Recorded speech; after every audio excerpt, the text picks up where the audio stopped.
All right, lads. I'll give you Blackbeard's honest opinion. You ask me, can this new captain promise you a life of prizes, plunder, and adventure? Aye.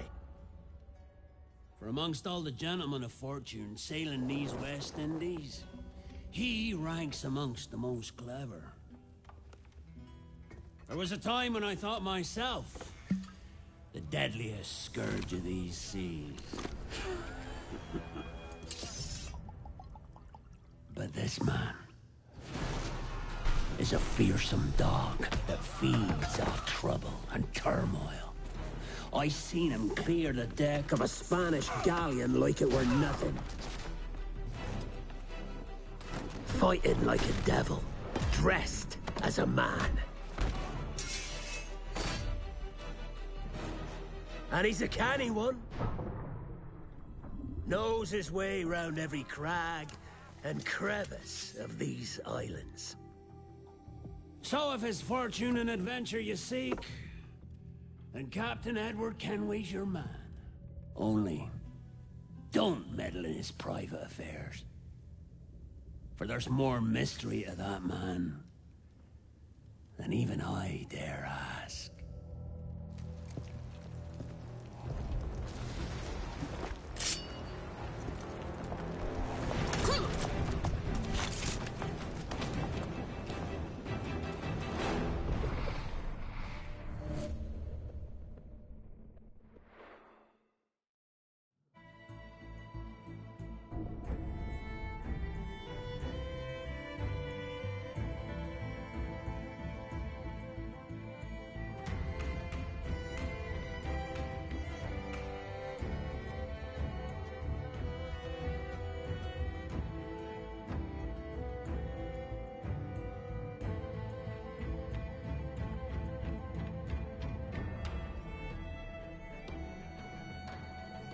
Hello and welcome to a stream of Assassin's Creed Black Flag.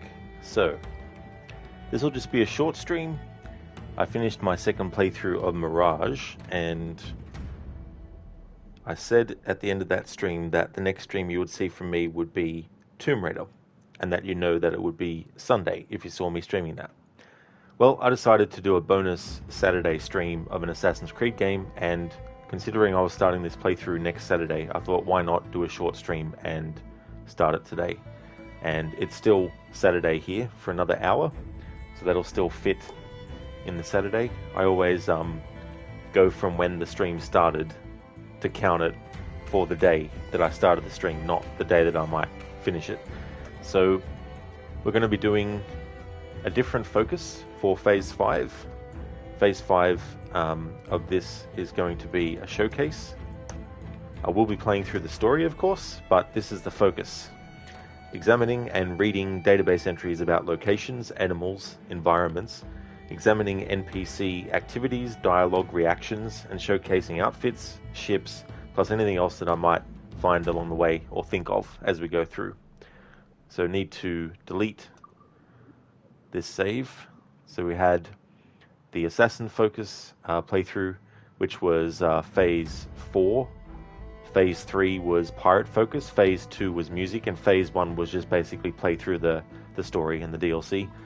Unique playthrough, the last stream of that was on the 16th of September. The next stream for that will not be until the 6th of January next year, because that will place it 4 months after this stream that I did. So what we're going to do is delete this saved game for that and start up the showcase.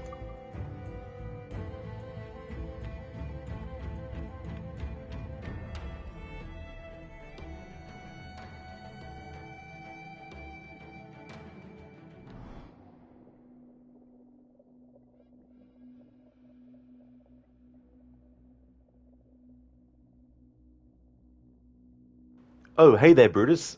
Sorry, I didn't... How's it going?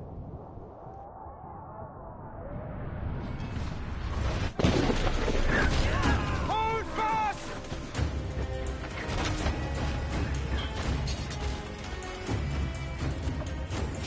She's on us!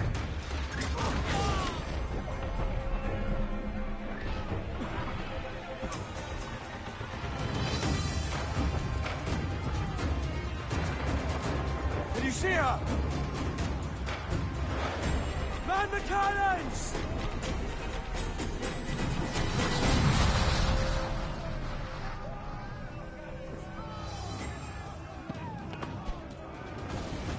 You going good, Brutus? That's excellent, dude. Glad to hear that. Alright, so this ship that we're on... Kenway! Take the bloody wheel! Now, I don't know my ships in terms of, like, this is this kind and this is that kind, but this is the ship that Edward finds himself on, or that we find him on at the start of the game. And I doubt it's a schooner. Or maybe it is, I don't know. Someone who is more knowledgeable would be able to better tell me. But this is the ship that he starts on, that he's been sailing on, and as you can see, it's stormy weather, raining, so I imagine the deck would be pretty slippery, even on the wood as well, and Edward's wearing boots. I'll go into the menu just to see if there's anything in the database yet. Hypnotic, stop shooting holes in my ship. It's like, come on, what are you doing? No holes in the ship. Okay, so we can access art collection. Ah, that's something I need to cover too. I just have to update the message that I've got. Just a heads up, this type of playthrough, on purpose, I'm not going to be just focusing on the story. So if you're here for story only, I'm sorry, but this stream won't be for you. There's a lot of stuff that I'll be covering as part of this playthrough. And some of it will just be standing there looking at stuff. So, reading art collection. Database.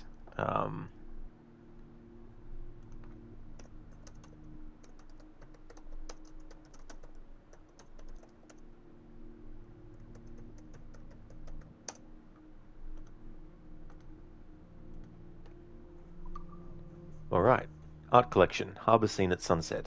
Harbour scenes, such as the one depicted in the 1643 painting, were a favourite subject of the painter's artist Claude Lorraine. Get a bit of a focus on that. I'm not really an art critic, so there's nothing really that I could say about the actual photos we're going to have a look at, or images, but I just want to put them up on screen anyway, so people can see without the text in front of it. Erotic painting by Peter Lely that gave birth to the Great British Nude during the nation's Puritan period.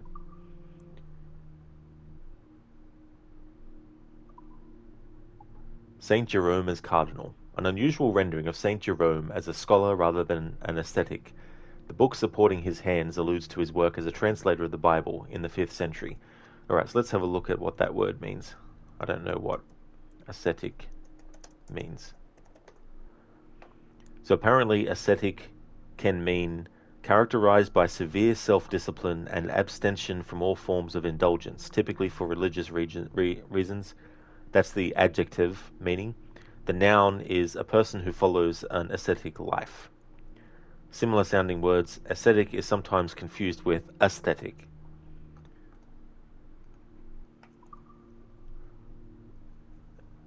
There's Saint Jerome. Beaver pelt. Found in great numbers throughout the northern regions of North America, highly sought for their use in tailoring fine hats.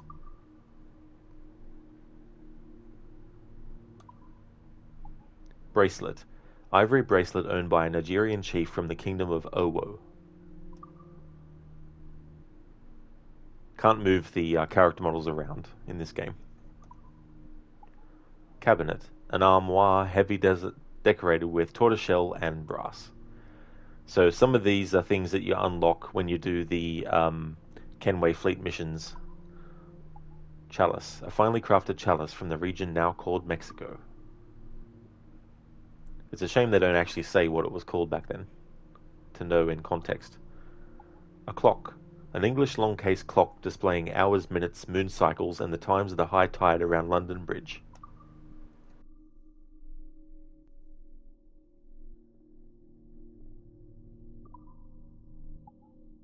commode. Commode made by layering tortoise shells and brass.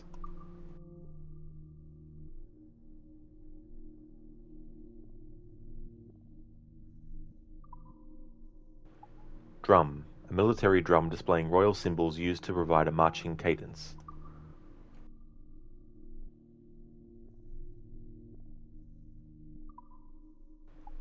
Goa stone container. An elaborate golden container meant to hold a Goa stone, man-made balls of precious stone compounds used as medicine.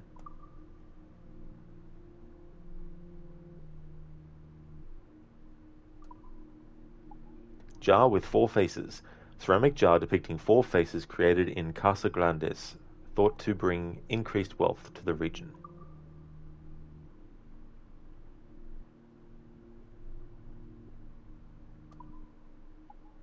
Joined armchair with cushion.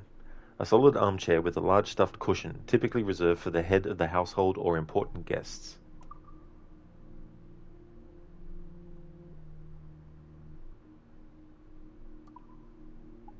Cast cupboard. Castan were used for storing linens. This piece, produced in New York, has an art style that mimics techniques used in the Netherlands. Hey there, Rosie. That's what you always tell your guests. You get the good chair. The best one. And just hope that they don't just slam themselves down on it and break it. Map of the world. A beautiful map of the world with period-specific cartography.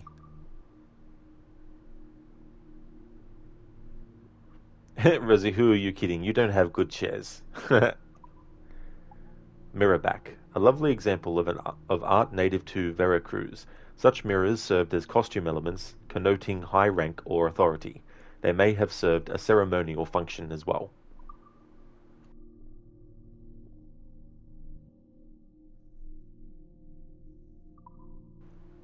Silver teapot. A silver teapot fabricated by North American silversmiths near Charleston, Massachusetts, engraved with a Rococo-style coat of arms and crest.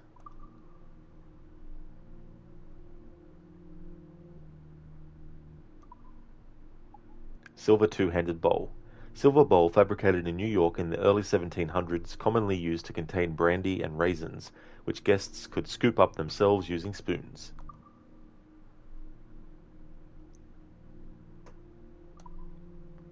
Trumpet.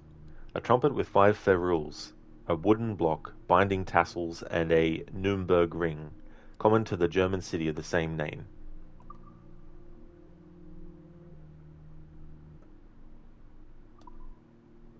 Wooden tomb statue of Saint Adrian, patron saint of plague, and believed to cure illness. Of plague. Well, I don't know why I said plague. Patron saint of plague and believed to cure illness, Saint Adrian was martyred in the early 300s after having been tortured so severely that his intestines were exposed, as depicted in this statue.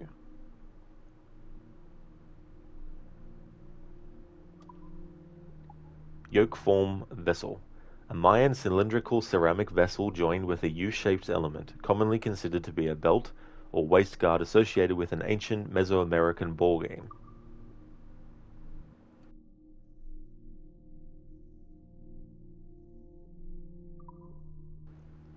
Alright, so as I said, a lot of these are unlocked by doing Kenway Fleet missions, and I've read the database entries for all the ones that we currently have at the moment. And I will be doing Kenway Fleet as part of this playthrough, so any other items that we unlock, I'll cover those as well. Ships. The HMS Intrigue. Okay, so I'm assuming that this is the ship that either Edward is currently on, or it's the ship that Duncan Walpole is actually on.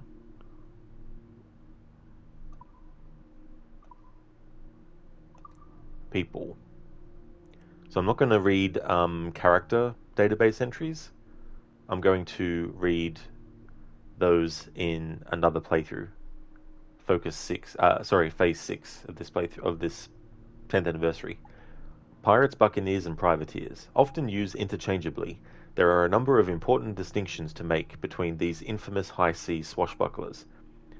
Pirates, criminals on the open sea who use coercion, intimidation, and violence to rob innocent people of their cargo and transport. The term pirate is a catch-all and may be used generally to refer to all who perform acts of larceny on the open ocean. Pirates have been a problem since the advent of long-distance ocean travel. Every age has seen its share of pirates, and every age has cursed their name and romanticized their cause. During the so-called Golden Age of piracy, roughly 1650 to 1725, the majority of pirates were from the British Isles. Most were young men in their 20s, and almost all had already gained some experience as sailors prior to falling into piracy. Buccaneers. Though often used as a synonym for pirates now, the term buccaneer refers more specifically to a group of pirates who lived and operated in the West Indies in the middle of the 17th century. Best known for attacking settlements and fortifications on land in large groups, the buccaneers derived their name from the French term boucanier, an instrument used for smoking strips of meat over an open fire, a favorite sort of sustenance for these terrestrial pirates.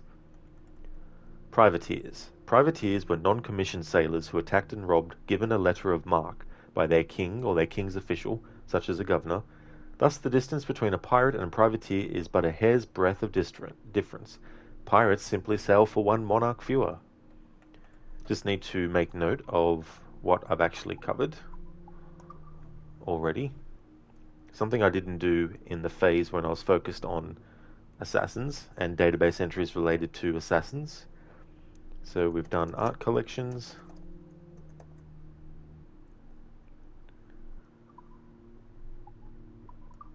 people,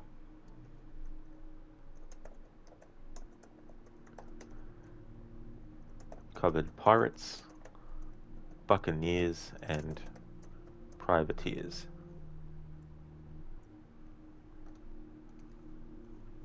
Hypnotic Buccaneer is too much to pay for corn.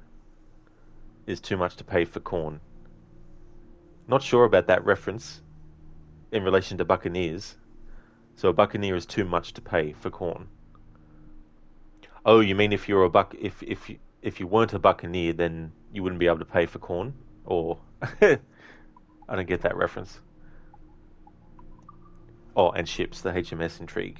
Already read about that.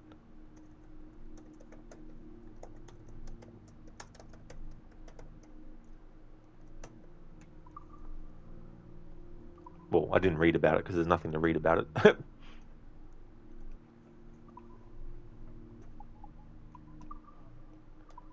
Ships, people, art collection, harbour scene, covered pirates, buccaneers, and privateers. Alrighty then. Our helmsman's dead! Someone take the wheel! So I think this is the HMS. Or maybe that other ship is. Kenway! Take the bloody wheel!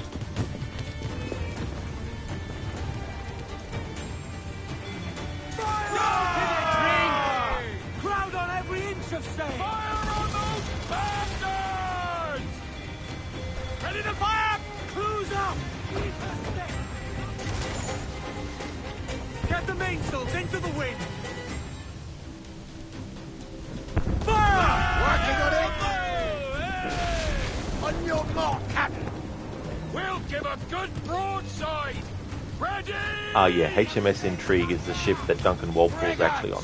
Royal Bloody Navy! They're all alone, sir! Fire! As fast as we can, sir! Ease off the wind! Fire!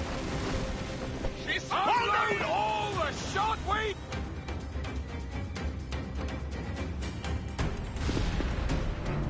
The magazine! It's going out! Douse the flames! Get in there, you mongrel!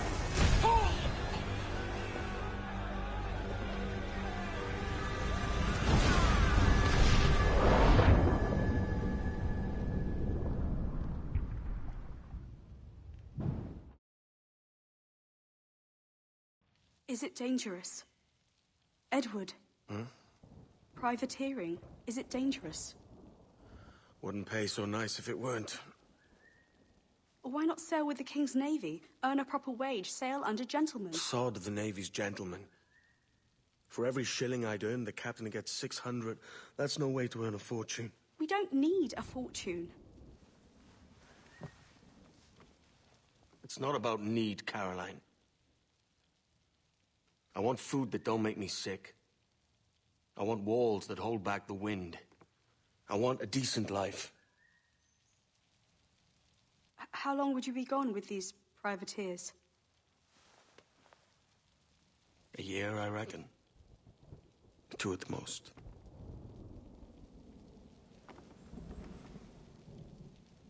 All right. No more than 2. Promise me.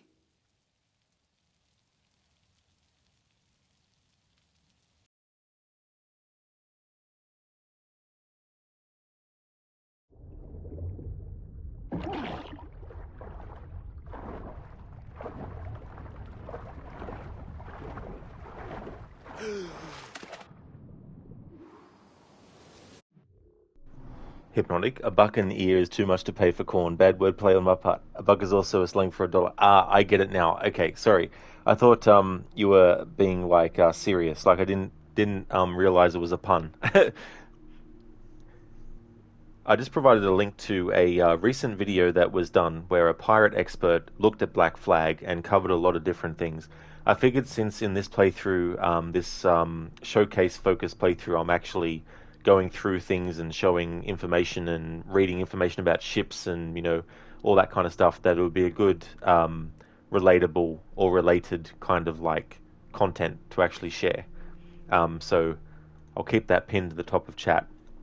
I like those kinds of videos where someone who is an expert in a certain field examines video games that take place in or use or are set in periods, or, you know, have inclusion of things that are, you know, real or based on reality, and see how they actually differ and all that kind of stuff.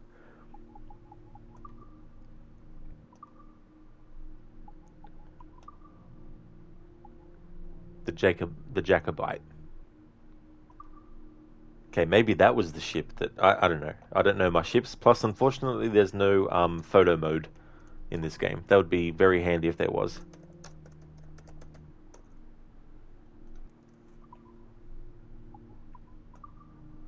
People, Caroline Scott. Phase 6, I'll be doing more focus on story.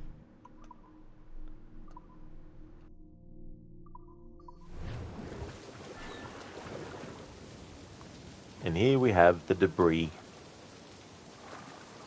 of the ship that was wrecked.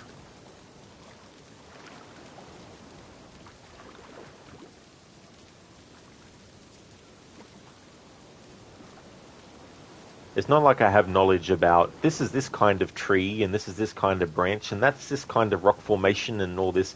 So this playthrough isn't me trying to talk about like things from the perspective of someone who knows about the way things are made or how they look. It's just basically going through the game and talking about the things that we see and commenting on certain stuff. To this day, I really think this game still has great water effects.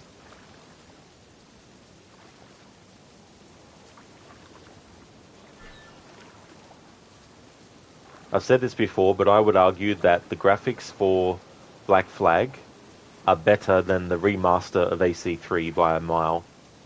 And there's only, you know, 1 year of difference between the original version of AC3 and this game.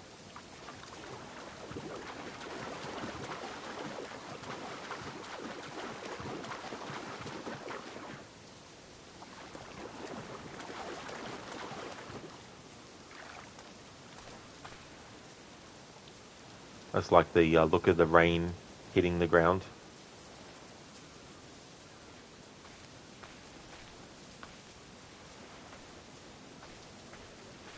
At the moment, they prevent me from having Edward be able to climb anything, it seems. Even if I try and start from this side, or this end, he'll just step up that far.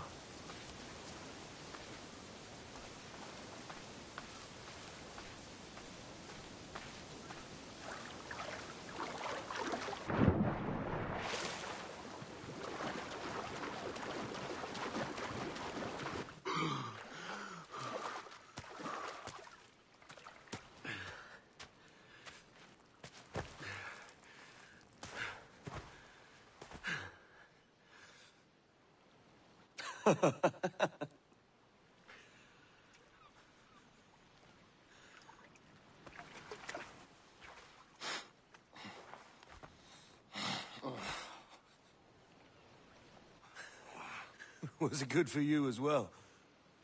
Havana. I must get to Havana. Well, I'll just build us another ship, will I? I can pay you. Isn't that the sound you pirates like best? 100 escudos.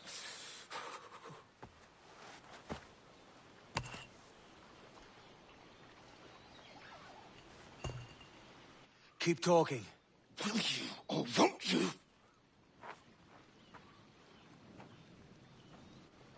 You don't have that gold on you now, do you?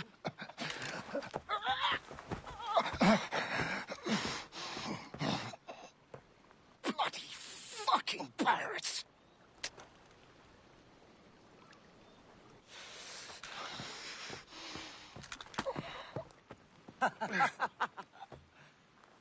I'm on to you, Snakesby!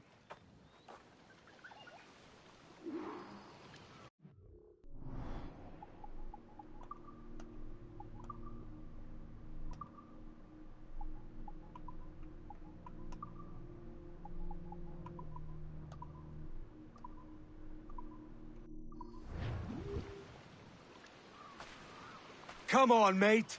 We're off to a bad start. Got all the crabs crawling along. Bits and wood and shit.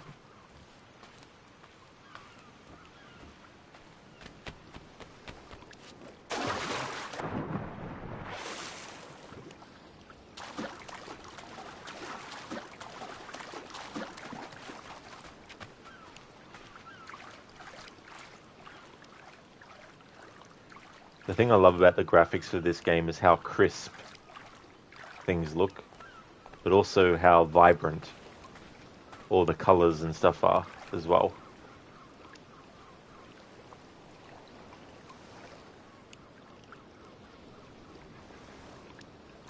So this is Edward's outfit that he wears at the start of the game.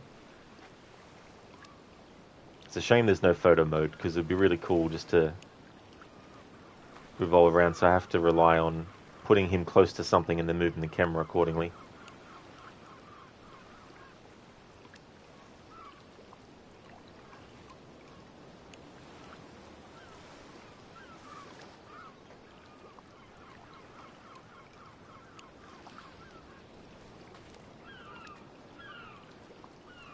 And I like how he's got a red sash on, which is a foreshadowing and a referencing of the red sash that the assassins have been known to wear in certain occasions.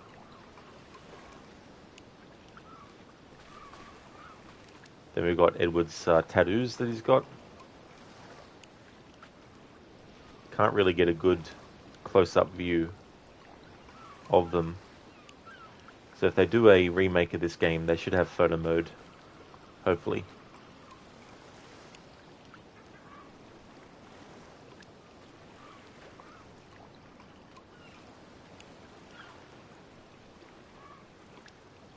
There we go. That's probably the best I can get it from that angle of his tattoo. I don't know 100%, but it looks like that's a crown of some kind. Can't make out what it reads though. That's on his right arm. Then you got down there, it's got like a... I'll move that there. It's like a dagger design with a skull up the top.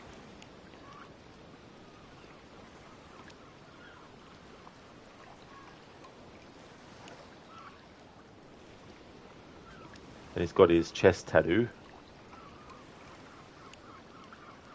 Which, I don't know, that looks to me like a, like an octopus or something.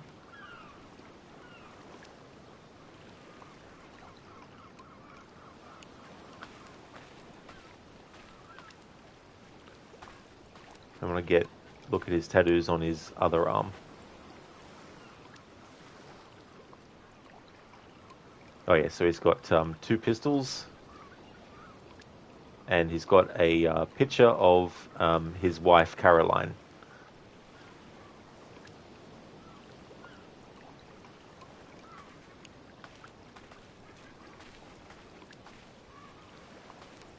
There we go, so that's a bit of an examination of what Edward is wearing at this point in the game.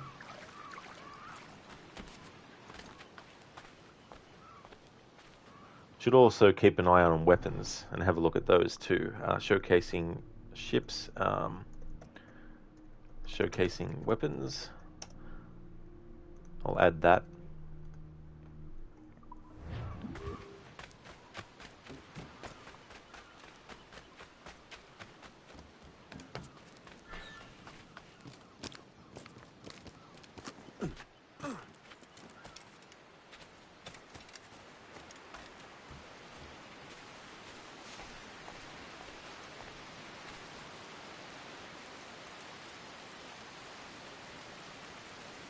Oh, got to look at his bandana and stuff, and his necklace as well that he's wearing.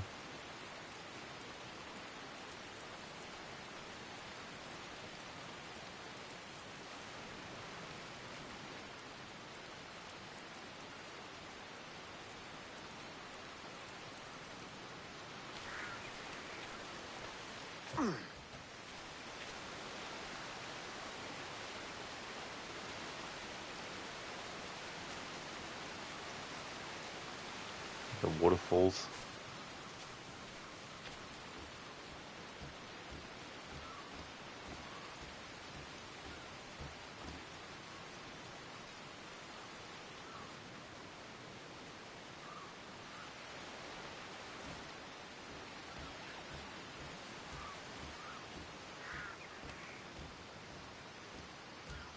It's 100 leagues or more to Havana.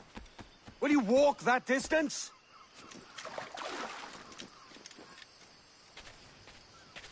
It's not a pile of hay, but something for Edward to dive into and hide in. Made up of leaves and stuff. Got someone hanging some washing. Whoever actually lives on this island, or maybe they lived and they're dead now or something, who knows what the story is with who those belong to.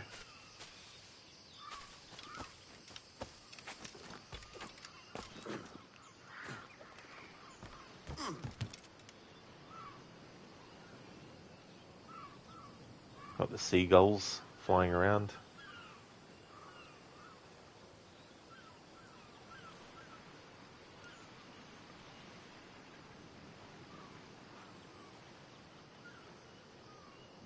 Those water effects are really cool. Also too, how you can see the rocks and stuff on the waterbed.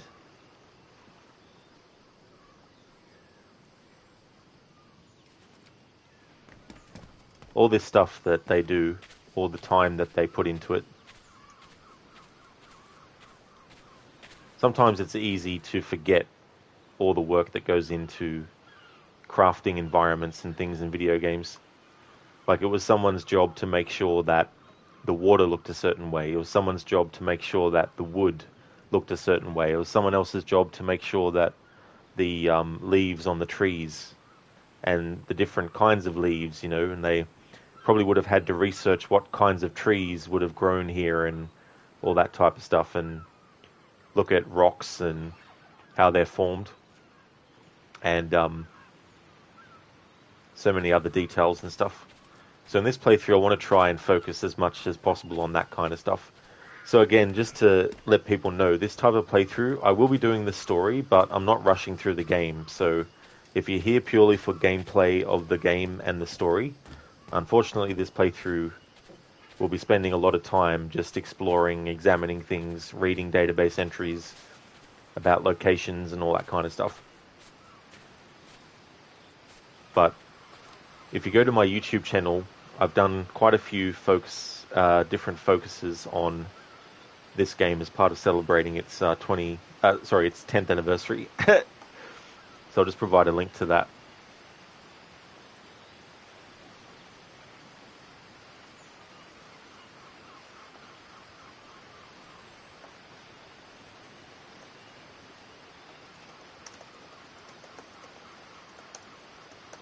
There we go. So you'll find all my previous streams of all the games that I've streamed this year up until, well, haven't exported the most recent stream, which was Mirage, but there's also all the different phases I've done of this game where there's gameplay involved and stuff like that.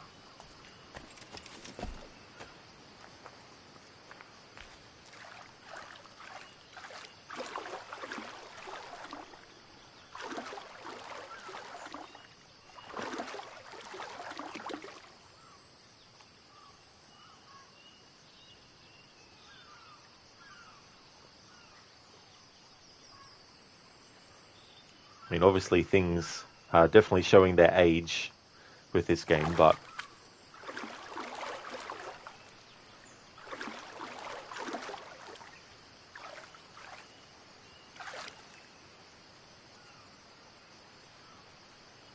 they look like really, really burnt hot dogs.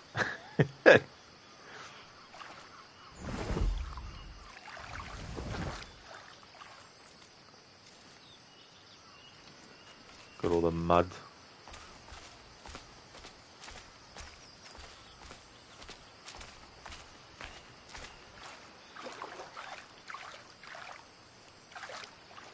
That's something else to think about too, all the sound effects and things. Going from one kind of ground to water to another and stuff.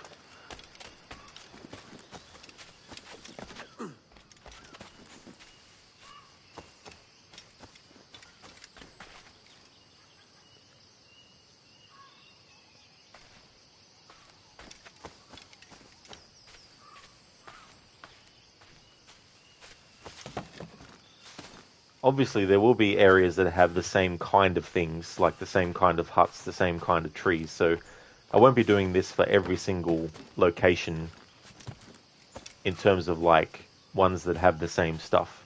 But if there's any locations that have different things, then I'll examine that stuff.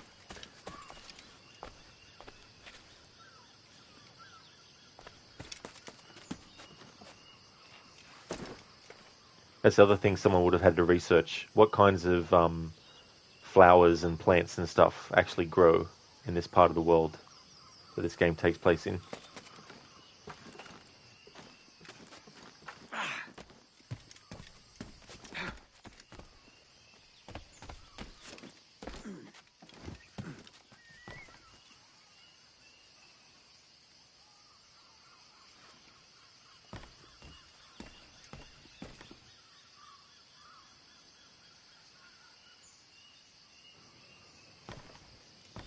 They look like bottles. Yep. Someone's been having a bit of a party. Someone's rolled up bed, sleeping thing.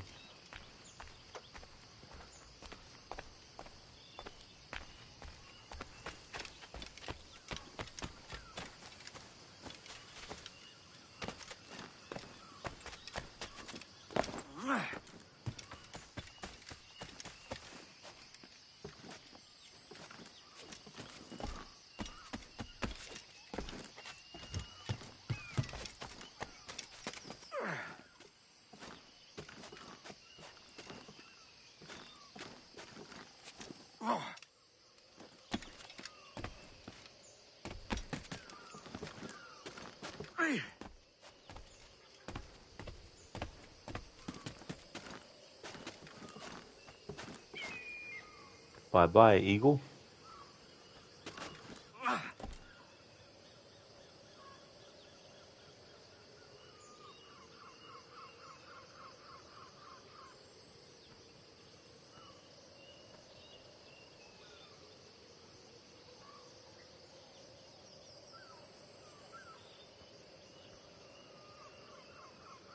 Got the palm trees.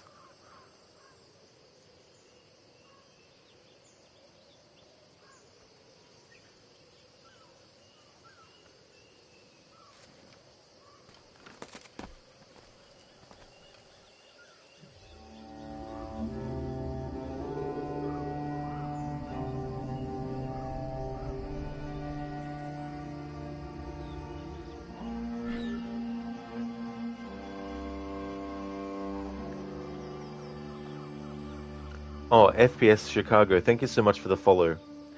There's been something weird going on with Twitch where it won't actually show the follow in chat. So I didn't notice it, so sorry about the late acknowledgement. Thank you so much for the follow.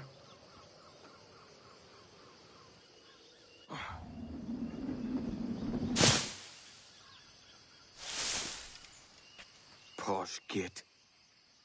Where's he running to? Posh git. Love that word.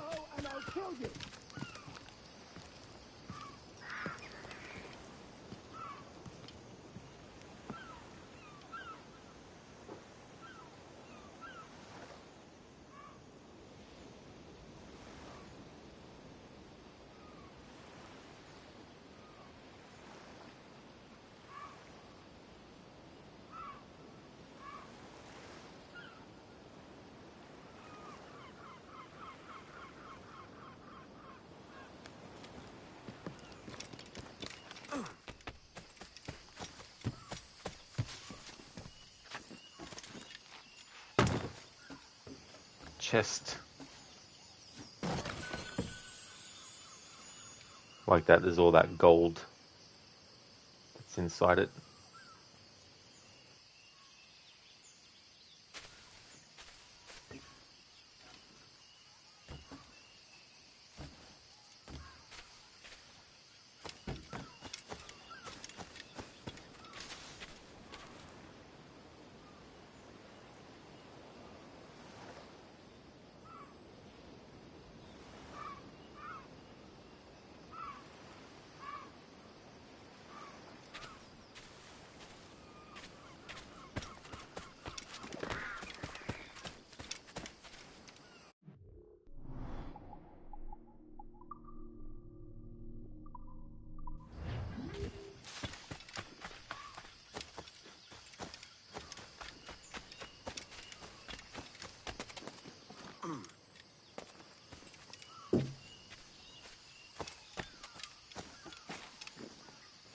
Alright, we've got a wild animal here.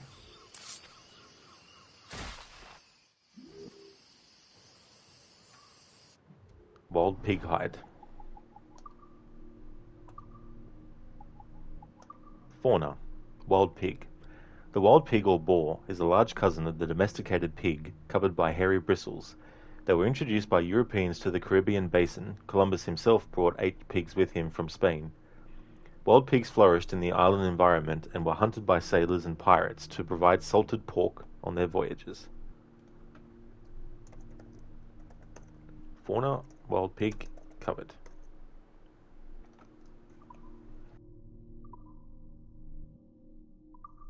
Ah, hang on. There we go. Forgot to show the pig without the text.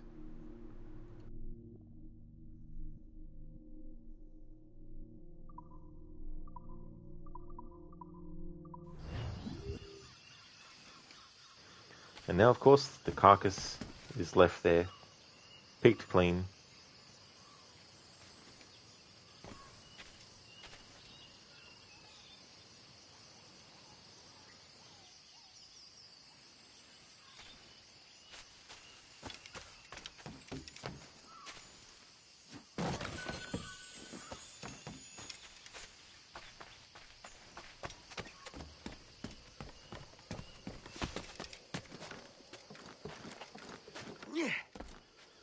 We could work together on this.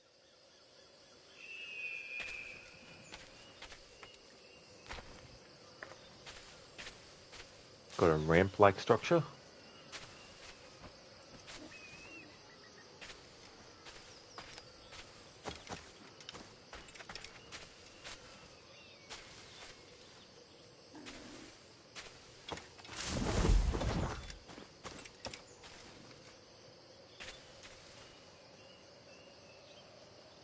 Some baskets.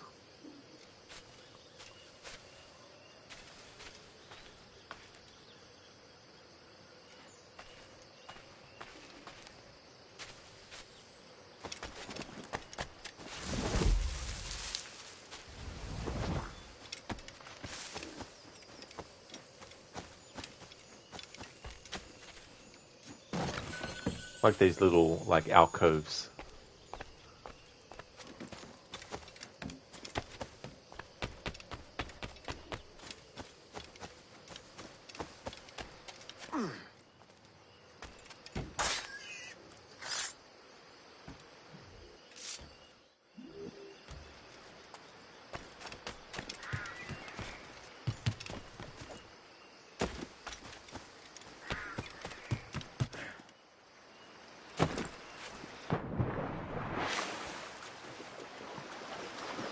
Keep your distance!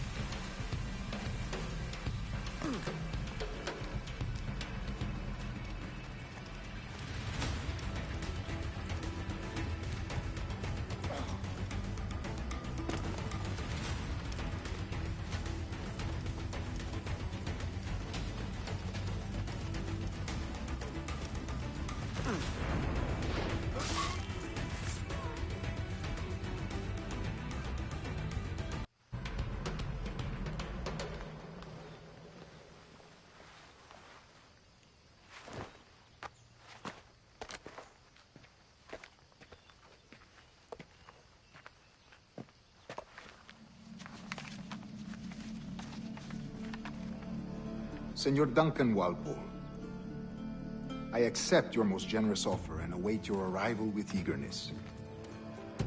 If you truly possess the information we desire, we have the means to reward you handsomely. Though I will not know your face by sight, I believe I can recognize the costume made infamous by your secret order. Therefore, come to Havana in haste, and trust that you shall be welcomed as a brother. Su más humilde servidor, el gobernador Laureano Torres y Ayala.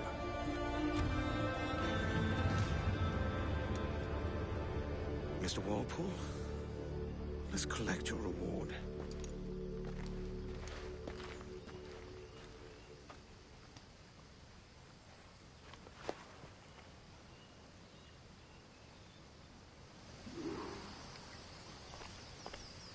Find a way to Havana.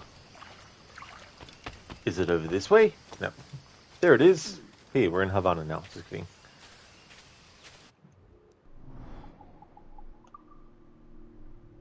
Okay, no new updates in the Animus database.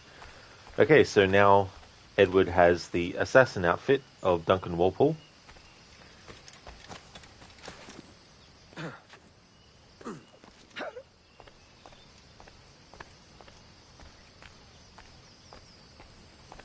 Just want to have a good look at it in a different light.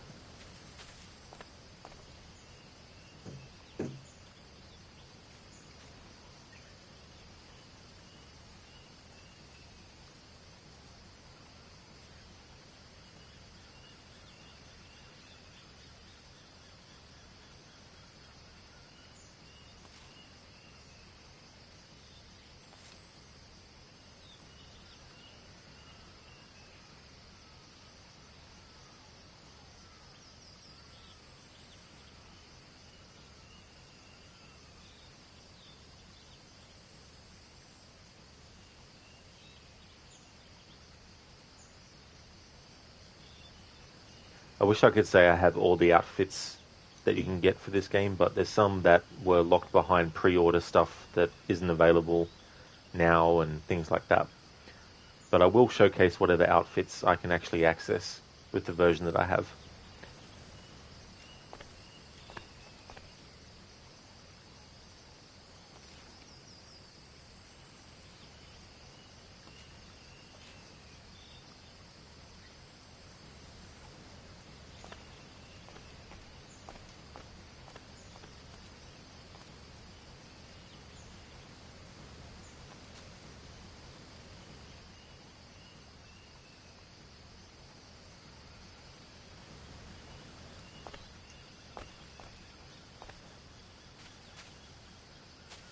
And we've got this kind of ground.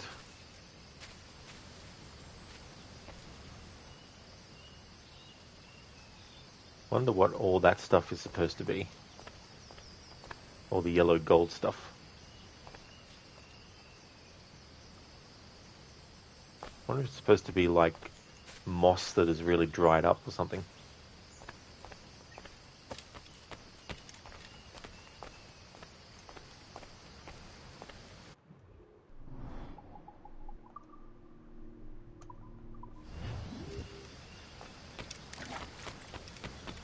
Edward took the hood off automatically, so when we actually have the hood back on again with this outfit, we'll be able to show it. That schooner'll do me just fine.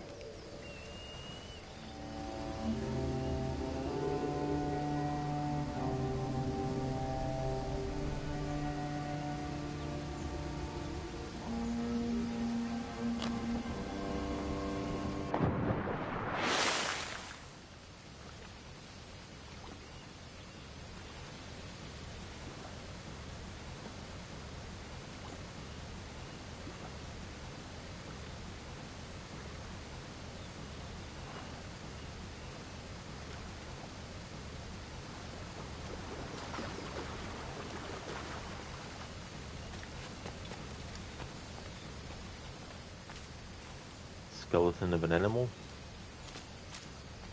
Or is it a human? No, the human.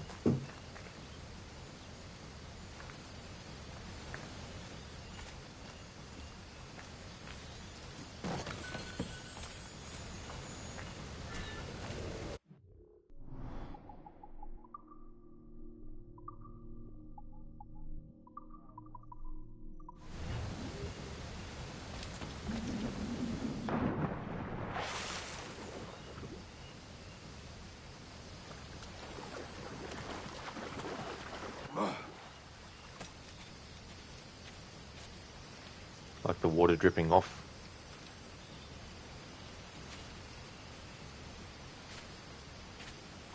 The Commodore's gone ahead to Kingston. We're to commandeer this lubber's ship and follow. Sorry, Kingston? No, our destination is Havana. I'm just a merchant. Quiet, you bleeding pirate. You'll hang for the mess you made out there. Sir, I had nothing to do with this attack. My crew and I had merely anchored to water and resupply. Hold it! Stop them! Give me one reason I shouldn't vent your skull. Take my sugar! Take anything you like!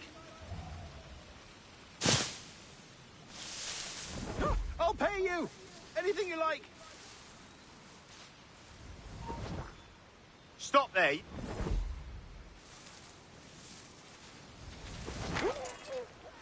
Oh, God! Oh, God!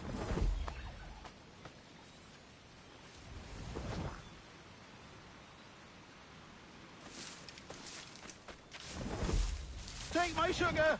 Take anything you like! Oh, no, you don't. Come back. Aye.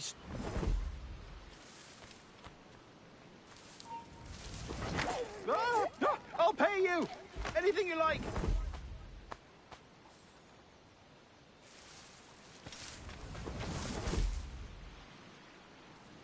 One of them survived. Oh, God! Oh, God!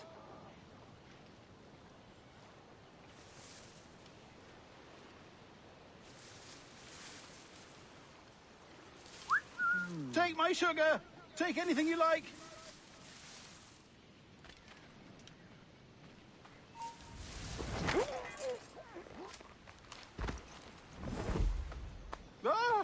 I'll pay you! Anything you like!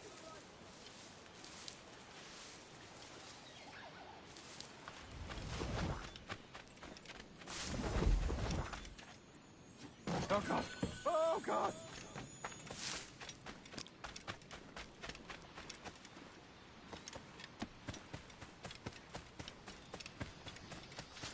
Take my sugar!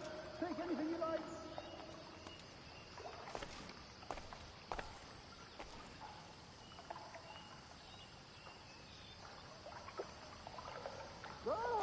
I'll pay you! Anything you like! I like to, when you're in a certain depth of water, how Edward will stretch his arms out like that. Oh, God! Oh, God!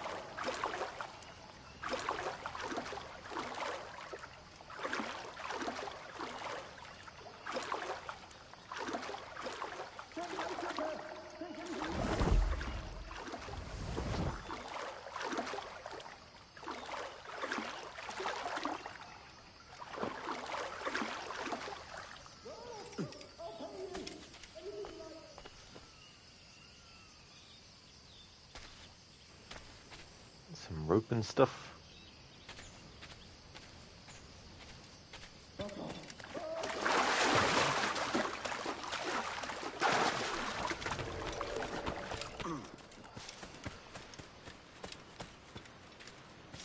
Take my sugar. Here we go. Take anything you like. Let's have a look at this tortoise.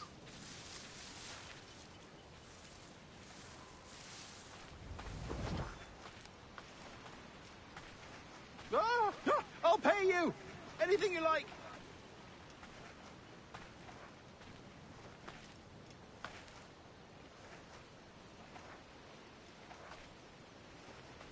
Oh God. Oh God. Don't know if this is Michelangelo, Leonardo, Donatello, or Raphael. I know they're turtles and not tortoises, but... Take anything you like.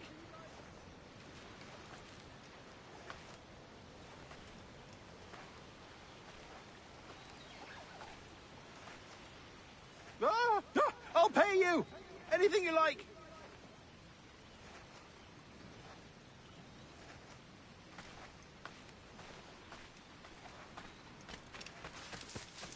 Oh God.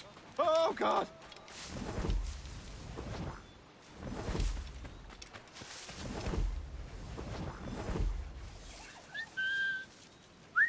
Take my sugar. Take anything you like.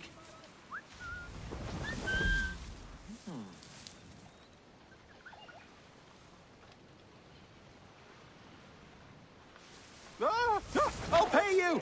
Anything you like.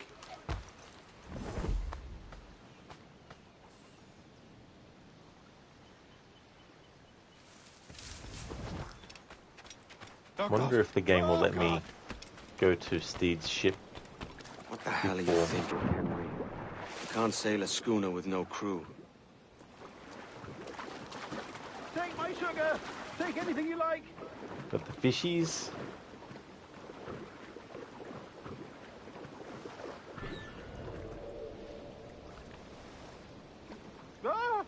I'll pay you. Anything you like.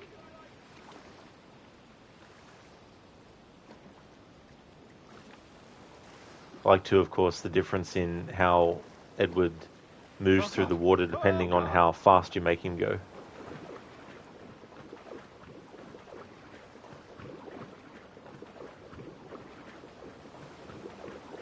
Take my sugar. Take anything you like.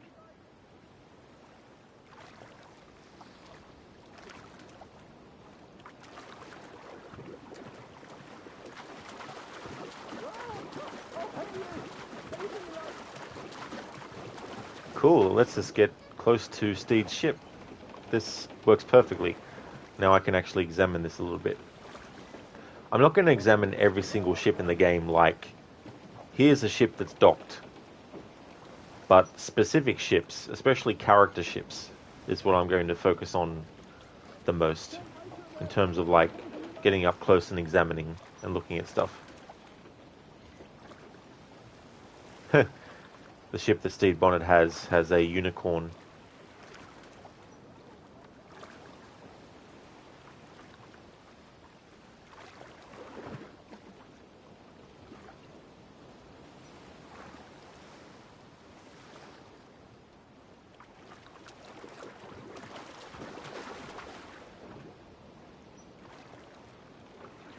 Interesting, the colouring of the ship is similar to the colouring that Stede Bonnet's actually wearing. I just noticed that.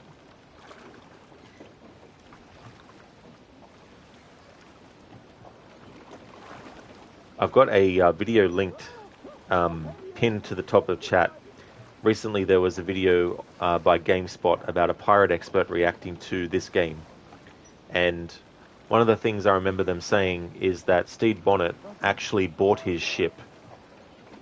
He was one of those pirates that bought his own ship instead of stealing it, and so that was one of the things that other pirates didn't really think highly of him for actually buying his own ship.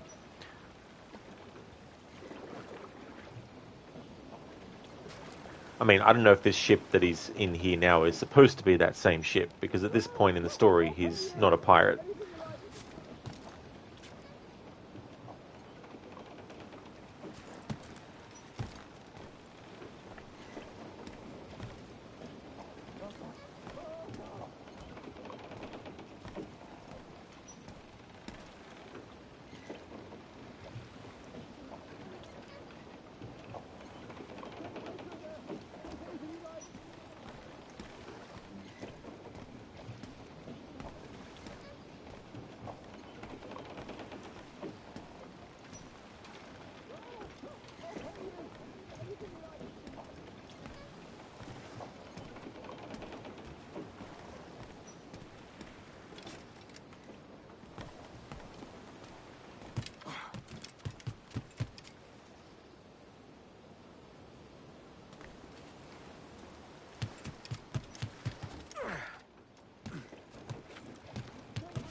Let's get further back and have a look at his sails on his ship.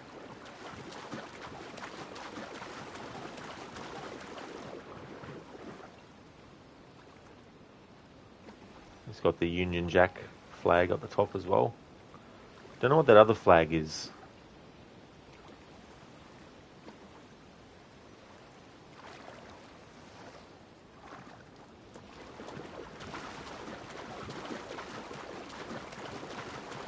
Go up and get a closer look.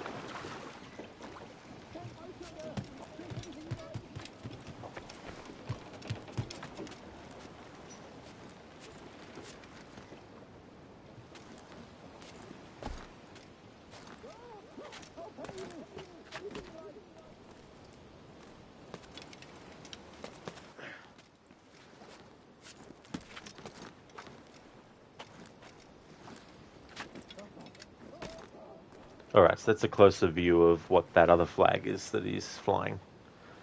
So yeah, I don't know what that means, which flag that is, but if anyone in chat knows, definitely feel free to say.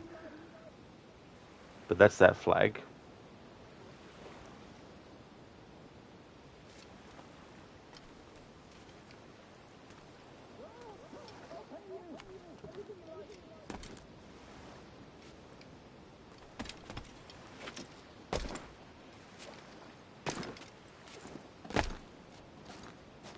Hey there, Afro. Okay, it would meet me in the next life, yeah?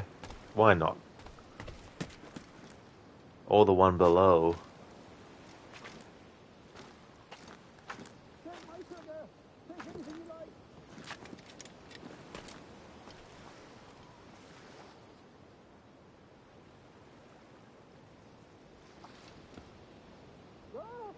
I'll pay you.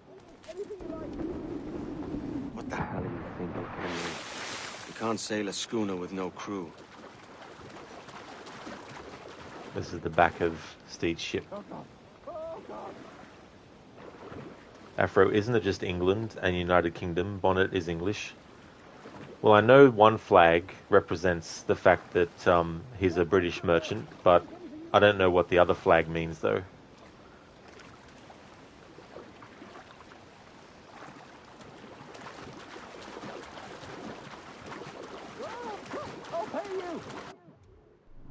I'll pay you, you. Animus database, fauna. Turtle. The Caribbean basin provides an excellent climate for both land and sea turtles. Turtles are reptiles with a hard protective upper shell called a carapace. All turtles breathe air and lay eggs on land. Alright, so we've covered the turtle. Database entry.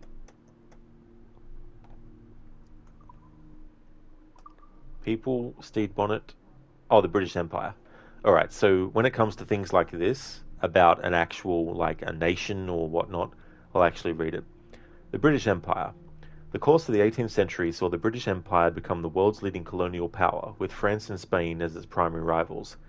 After siding with the Netherlands and the Holy Roman Empire in the War of the Spanish Succession, the British Empire expanded, gaining territories from both Spain and France, and taking over control of the Atlantic slave trade in Spanish America.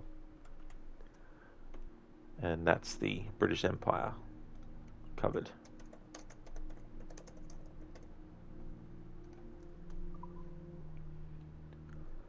Afro, you mean it just looks like an England flag? Everyone in the UK is quite proud to represent their specific half.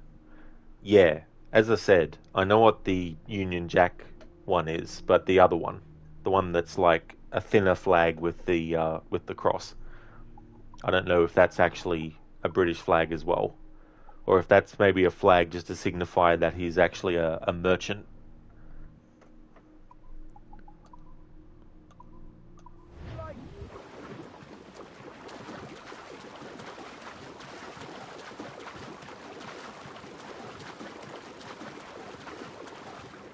Oh God.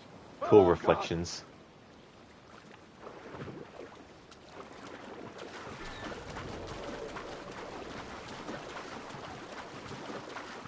Take my sugar. Take anything you like.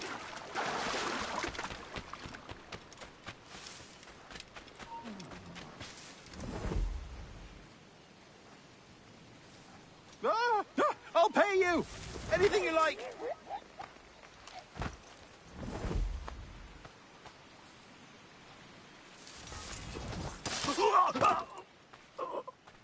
Oh, God. By God's grace, sir, you saved me. A profusion of thanks. Is that yours? It is my vessel, yes. But here lies its poor captain, and I have no art for sailing. I can pilot her myself, no mind. You don't mean to abscond with my ship, do you? I'm Duncan.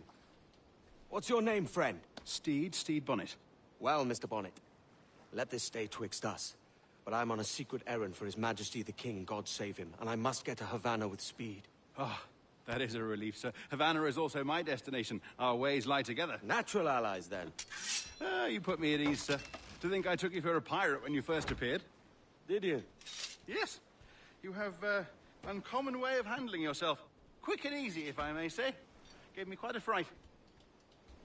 But all things considered, I think it's turned out to be a rather fortuitous day, hasn't it?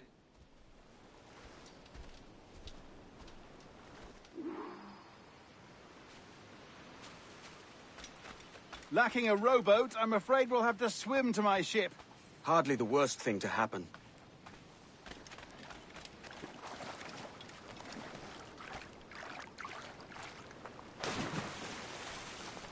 Here's the dead body of this poor pirate sailor. Oh, this is difficult. I should have taken the coat off.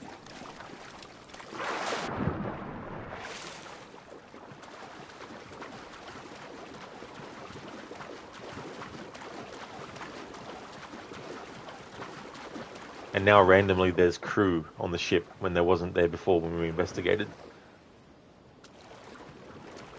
I want to get a good look at what Steed Bonnet is wearing as well.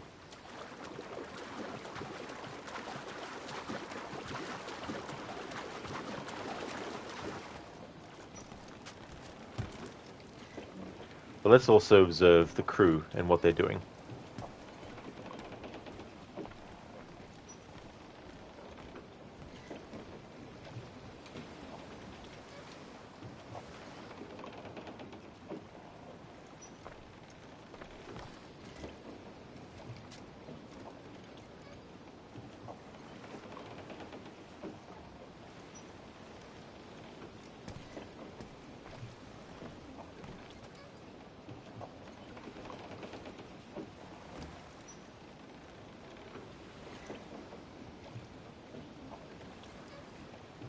Afro, yes, that is the thinner one is England. You looked it up. It ain't a merchant flag because it would have the logo of the merchant guild. Ah, I gotcha. Okay, well that's cool. Thanks for looking that up, Afro.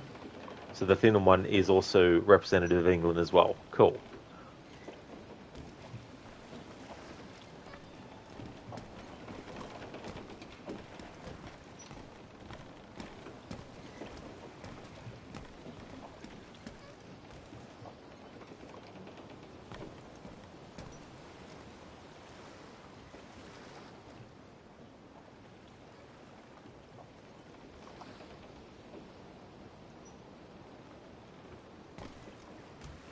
Okay, so this dude is just standing there drinking. This dude is gesticulating, pretending that he's talking to that dude. The other dude's just standing there, folding his arms. This dude has moved from where he was standing before.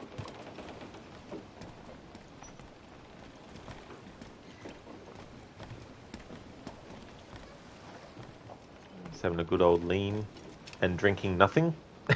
He's supposed to have something in his hand to drink.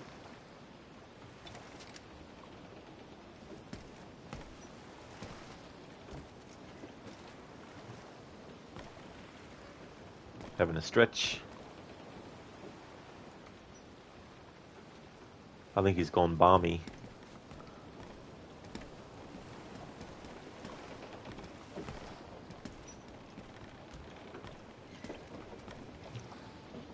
Afro Union Jack is there from which empire the boat is, and the thinner is what part of the empire. Oh, cool. So it separates into that. Brutus, you better get some sleep. See you all later. That's okay, Brutus. Thanks for being here, and I hope you have a good rest. Catch you next time. Now let's see what happens if we... oh, this dude, I forgot to see what he was doing. So he goes from sitting down to just standing up and looking out.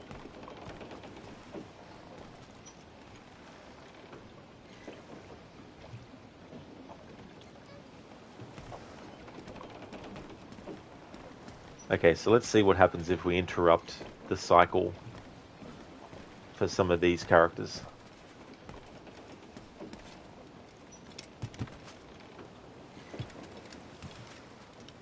It just makes him... He still holds his drink. Oh.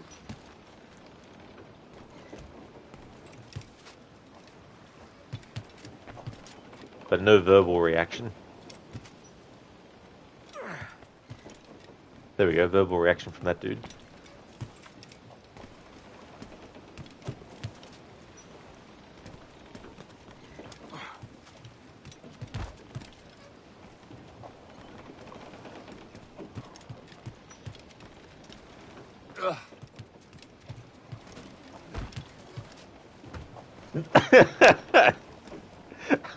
Almost knocked him off.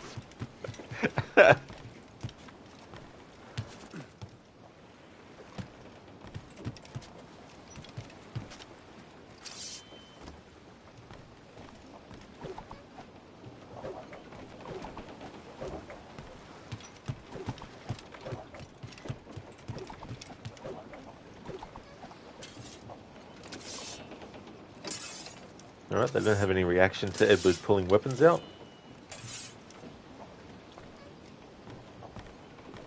Okay, let's have a look at what Stede Bonnet is wearing. So I thought that the colours that he was wearing were similar to the colours of the ship that he actually has, but now that I have a closer look, it's not exactly the same. I mean, the green looks like the same kind of green, but it looks darker on him than on the actual ship. To the green that's on those masts there. Alright, the game won't...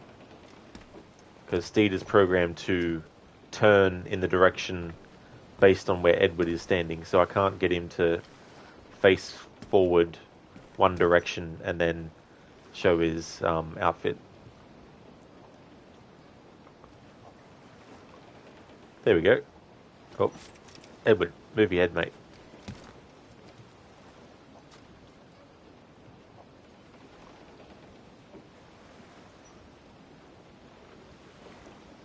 There we go. Aphrodite, what different kinds of Isu are there? I'm not too sure, actually. I think they base it what region of the world they were located in, as Loki in Norse mythology was half giant. Yeah, I don't know. I don't think Loki was half giant in actuality.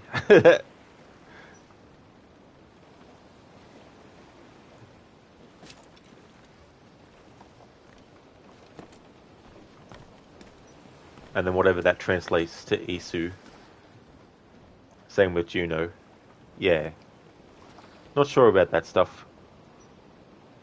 I just know that they're supposed to be taller than normal humans. Or taller than humans, I should say.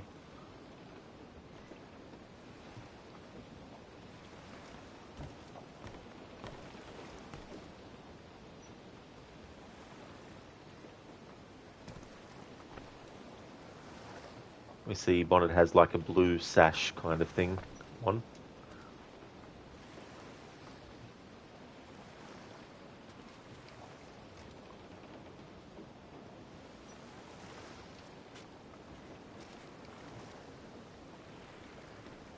Steve's like, are we going anywhere? It was like, I'm just admiring your ship and checking on the crew. Alrighty then, so let's go. Welcome aboard, Duncan. She's a modest schooner, but well suited to my purpose, trafficking cargo from my plantation and such. She'll do fine. There's a strong wind now. Let's strike to full, shall we? Clews down! Catch some wind! Ah, there's a tug of the wind at my hair. Ah, I find a bracing comfort in the feel and smell of the ocean.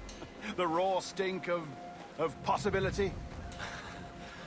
That's a top way of seeing it, mate.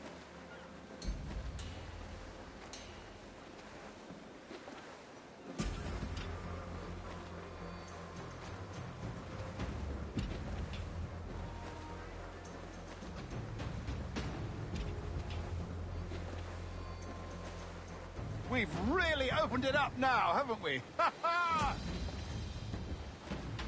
See the dolphins? Can't get a close-up shot, unfortunately. I just saw some dolphins jumping Those around. sailors were quite animated by the idea of pirates roaming these waters. Is it a real danger, do you suppose? A possibility. But most pirates stalk the windward passage between Cuba and Hispaniola. Oh, I see. Yes, that is a bustling strait. Or maybe it was just a fish jumping. But I shouldn't worry about being waylaid by pirates, truth be told. My ship is small, and I have nothing of immense value. Sugarcane and its yields, molasses, rum, that sort of thing. There's not a pirate living who'd turn his back on a keg of rum. Well, yes. Yes, I suppose that's true. Funny, the crew's not really doing anything much different from what they were doing before we set sail. All sail! She'll take it!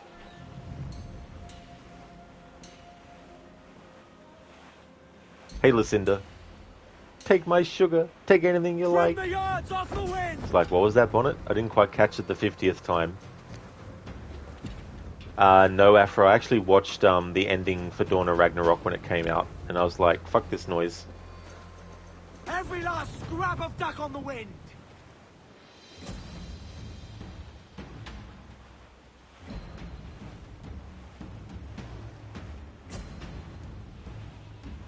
Plus, I'm never buying it because then I can't keep showing how they keep on advertising the fact that they want... Although someone said that they still have that advertisement in Valhalla pop up for it, even if you do have it already. Douse all but mains!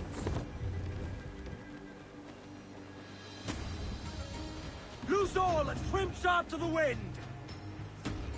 Listen, you're back from your errands, so you've got to wait on the shoe store to open in 30 minutes, just stopping in for now. Oh, nice! Well, thank you so much, Lucinda.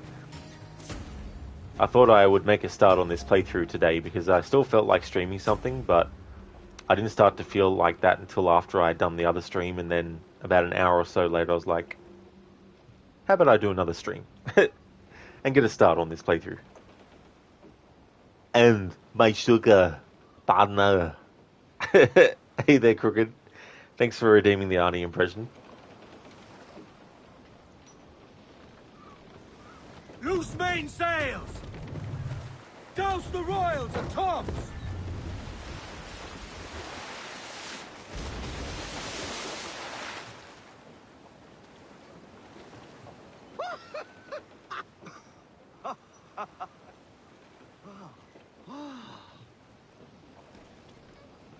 I love Steed's reaction to that. Loose and trim too!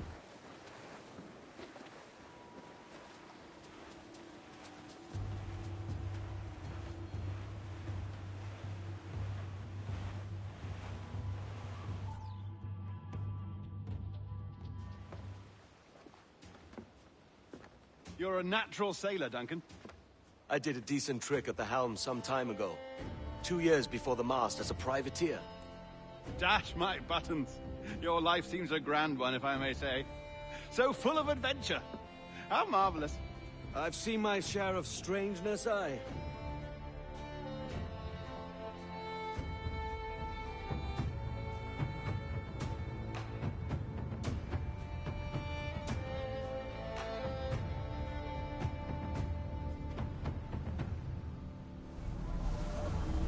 Fantastic work. Very promising.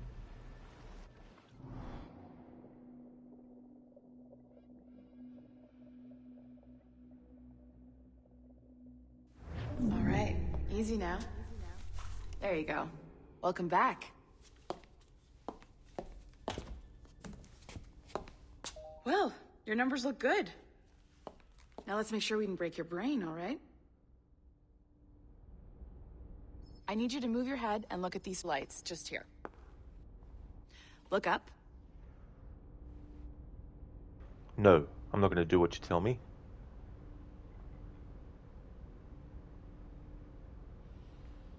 If you have any blurred vision or stiffness in your neck, let me know. Why? Does Abstergo offer massages to their staff?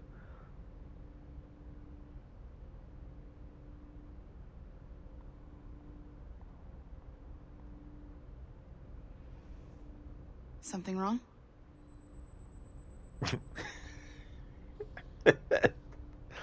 Trolling a Templar. Although she's not actually a Templar at this point yet.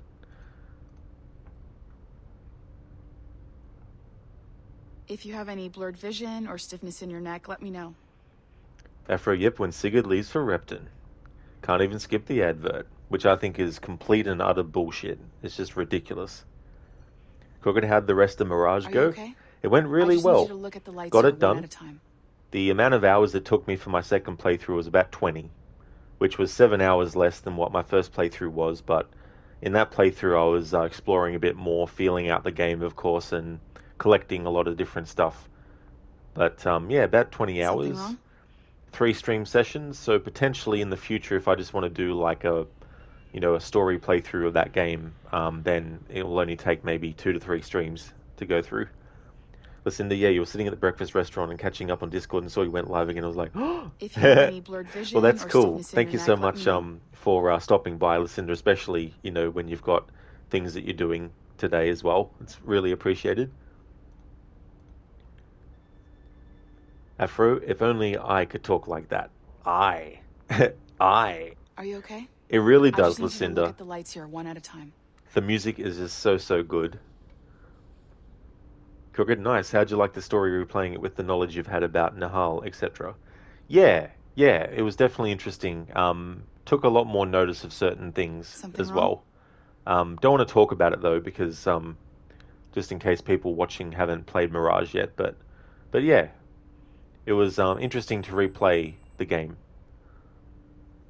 Afro Templar health benefits. If you have any That's blurred it. vision or stiffness in your neck, let me know. That's it. Down. What do you mean down? We're not a dog. Something wrong?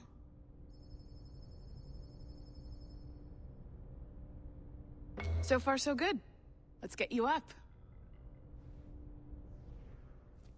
So, welcome to the Sample 17 project. Before you get started, you're gonna need this. There you go. Testing, 1, 2, 3. Hello, bonjour. C'est bon? It works? All right, let's take a walk. Your file says you've done some memory research before, but not to this extent, which is surprising. You're very good. The data streams are very stable. A constant stream of 5 gigs a second. I really hope we find an ancestor who lived in feudal Japan. I want to visit. Impressive, right? This building is barely 6 months old, but Abstergo Entertainment has been a studio for a few years, since 2010. His maternal grandmother's mother was Asian. Maybe you saw Liberation? That was our first title powered by Animus Tech. That was just the tip of the iceberg. Soon, we'll be unveiling commercial Animus servers for the whole world to enjoy. They'll offer passive experiences, of course. Edited versions of real history. But only the exciting parts. And we think we found the perfect subject for our first full-length virtual feature. Caribbean pirates. So that's your gig. It'll just take a minute, okay? Well, thank you, Nancy. Bonne journée. C'est bon, c'était prêt. Magnifique. Merci. This is for you. The primary tool of our trade. Your communicator. Power it up and give it a look. It's pretty slick.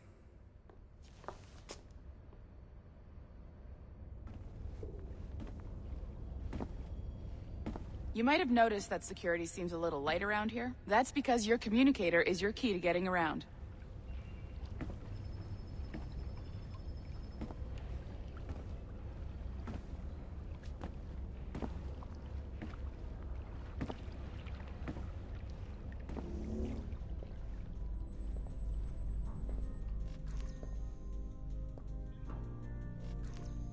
See that flashing wireless signal?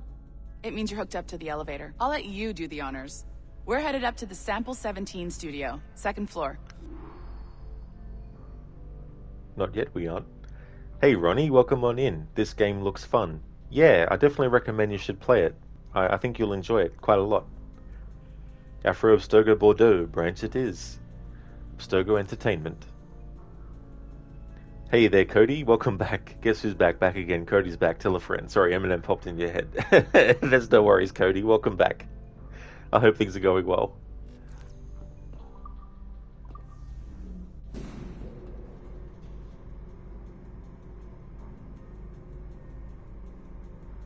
You ready? Let's go.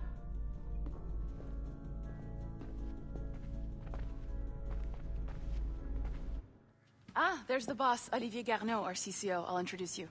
Bonjour. Salut, Mélanie. Ça va bien? Well, thanks. Have you met our new hire? Just started today. I haven't. Bonjour. What project? Sample 17, the Kenway line. Haytham, Connor... Edward, the pirate. Ah, yar, matey. Very exciting. Welcome aboard. Mélanie, can we talk in your office for a minute? Just let me get this one settled and I'll see you in 5 minutes. C'est bon. Nice to meet you. So, this is the Sample 17 floor. We're diving into the memories of one very generous donor, Desmond Miles. We're pulling all the best stuff from his DNA. And hopefully one day, we can forge some fantastic experiences from what we find in there. Donor my ass. Fuck off. This pair of legs is John, one of the wizards in IT. He's just fixing something for you. Not fixing, calibrating. Calibrating, right. So here we are, your very own Animus workstation.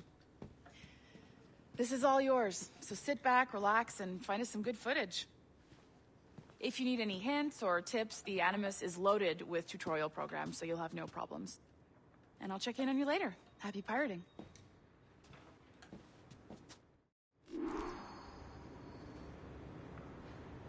Alright, Jennifer Seguin is going to be the voice of the Animus that we'll hear in a moment. Cody, until tomorrow when you're back at work. Aw. Well, hopefully when you do go to work, it goes quickly, instead of going really slowly. Listen, he's just hacking you. Exactly. That dude, that dude from IT. There's something strange about him. He seems like the kind of person that has some weird personality complex. Almost as if there's some other memories inside of his brain that are competing with the memories of his current era, life.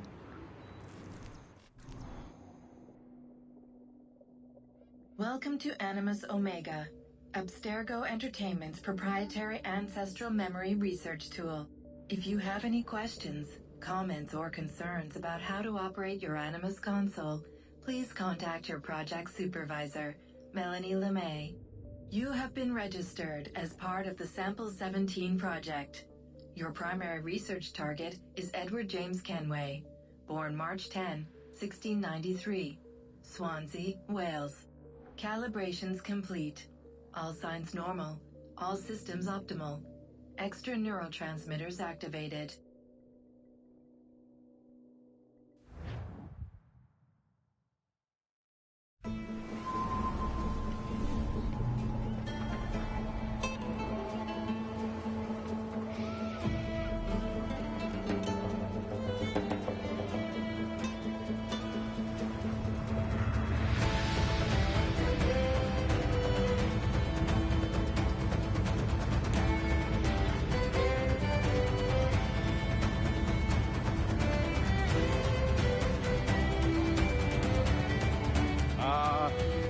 Lively Havana. I'd been here once before. It was a truly awful pleasure.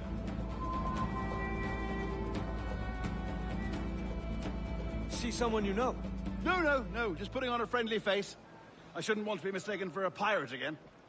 Right. Flash rogue like yourself must be cautious. Yeah.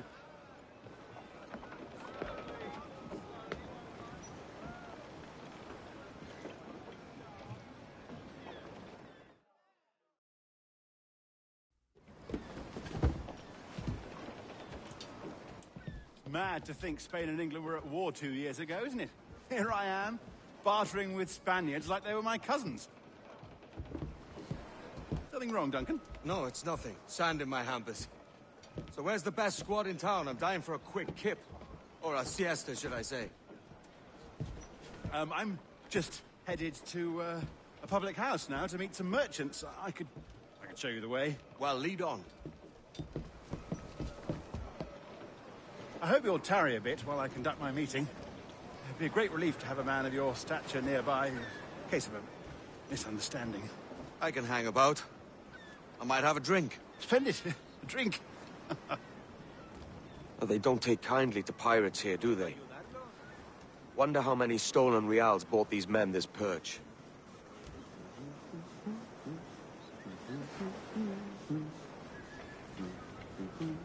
Alright, might be able to leave Steed there for a moment.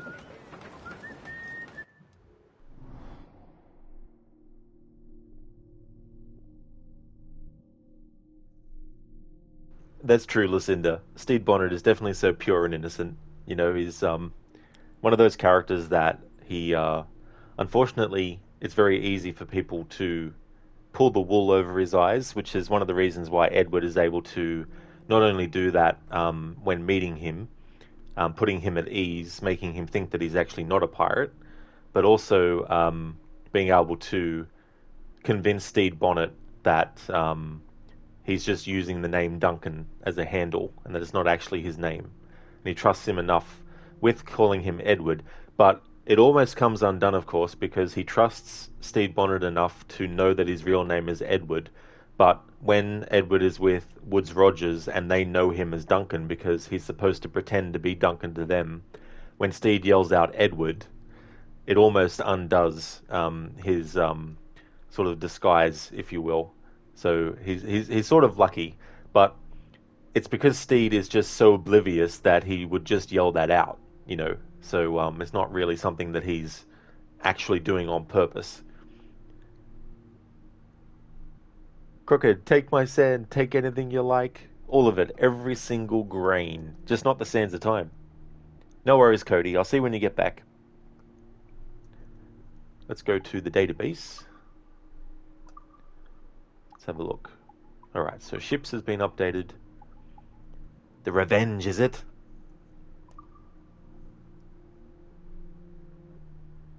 The Revenge, is it? Welcome back, Cody.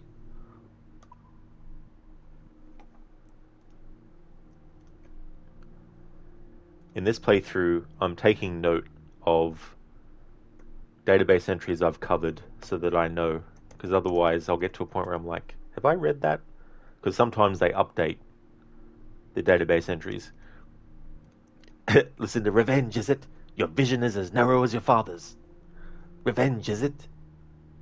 Is it? I don't know, is it? Havana. There were several attempts to found a town near the Havana Bay in the early 1500s. A settlement was established by the Spanish conquistador Diego Velázquez de Cuellar around 1514. The city sits on a bay that opens to the Gulf Stream and thus became a natural stopping point between Europe and the Americas. In the earliest stages of the golden age of piracy, Havana was burnt to the ground by French corsair Jacques de Sorez. By the 1700s, Havana was a large, heavily fortified port city where Spanish treasure ships would dock on their way to Europe. Pirates lurked on the approaches to the city, hoping to capture these same ships. I'm not going to be reading the notes by Abstergo. So that was locations, and that was Havana.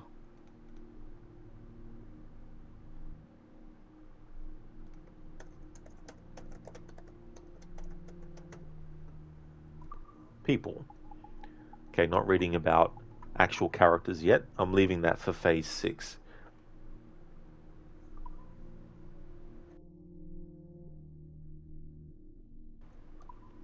Okay, so I'm not going to go to Steed Bonnet straight away because there's some things I want to examine and have a look at.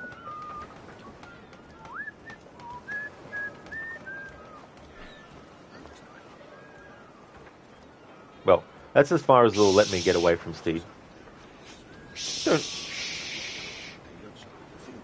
Don't shush me, NPCs. What the fuck? It started. NPCs in video games, even games that came out 10 years ago, have now become sentient. Shh. Yourself. Okay, so we got that dude with his with his clipboard investigating the barrels. Got those three dudes having a conversation. This guy's just standing there holding the barrel. That dude's just kneeled on the ground doing nothing. This dude's carrying boxes and shit. Are they going to put something down, or are they just going to stand there?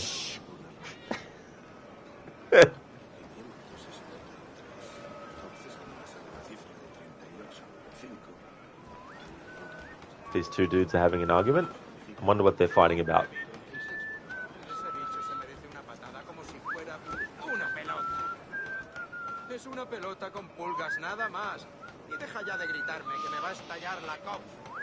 Listen to the bosses here, look busy.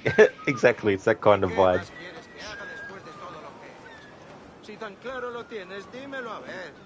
Catch any fish, guys? I think you'll need some fishing line if you want to catch the fish.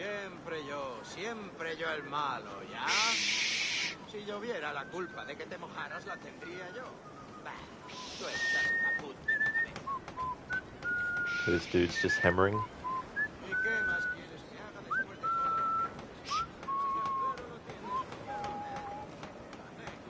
So examining NPCs and what they're doing is also part of this playthrough, and any dialogue that they have we'll be listening to as well.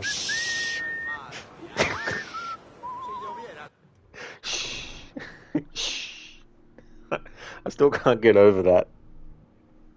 So funny. Lucinda, okay, time to lurk. Gonna go get some blackout curtains for your stream room and new shoes for work. That sounds like a plan. No problemo at all, Lucinda.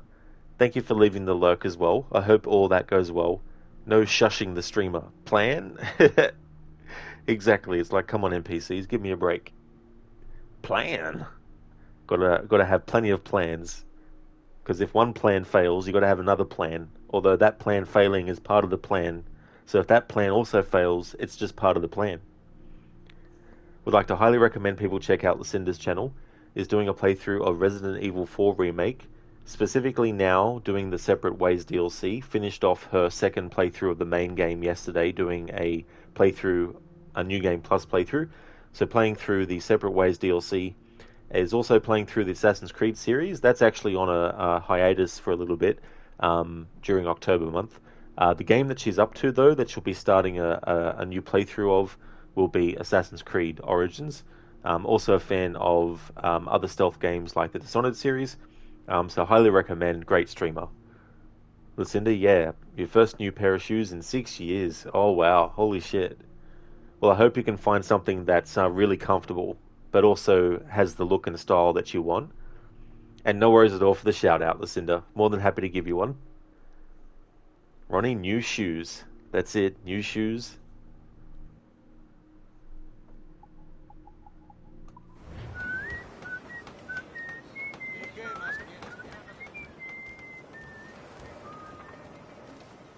This dude's pretending to work. Hey, did you know it's rude to point?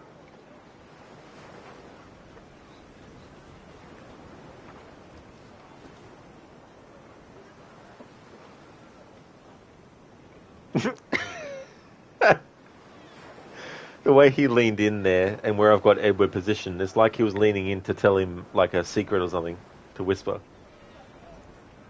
He's like, you see that over there, mate? You see that over there?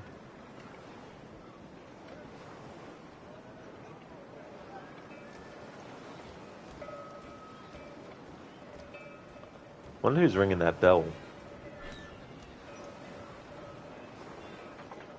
Okay, the game won't let me get too far away from Steed. Ronnie, there was a cartoon called The Boondocks, and the grandpa got a new pair of shoes, and he sang this little song you get in your head whenever you hear about new shoes. Oh yeah. It's interesting how those kinds of things can just stay in our memory, and then they get triggered by certain things as well. That would actually be really interesting to study, I think, how our brain stores that kind of information and then why it gets brought to our attention. You still have to say, hola, ladies. That's it.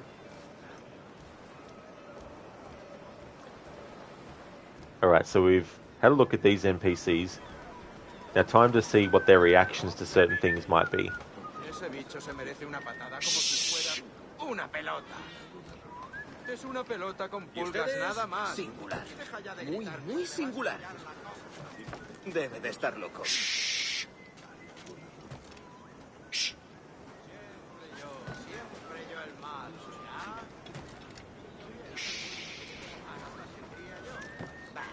Tú estás caput de la cabeza. Debe de estar loco. Un poco imprudente. ¿Qué más quieres que haga después de todo lo que he hecho? Alright, now he's sitting down to fish. Estupendo.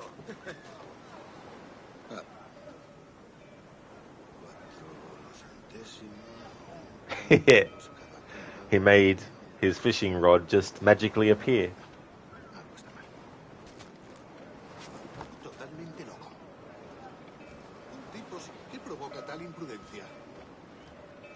Oh, cool. So there's 2 in the water. Let's see how many we can have in the water before there's none left.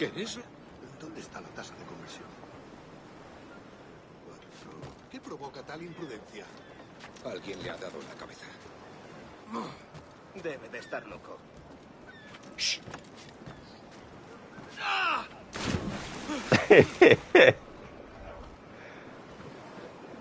Estupendo. He's like, nothing's going to stop me from fishing. A hurricane could sweep me away, but I'll just teleport back here and be fishing again. Code their open bottles of Schweppes tonic water. Yeah.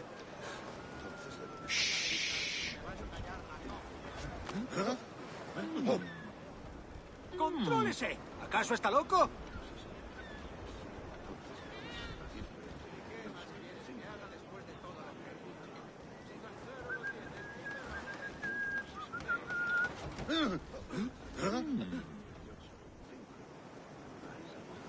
There's 3 hammers he's got on the ground.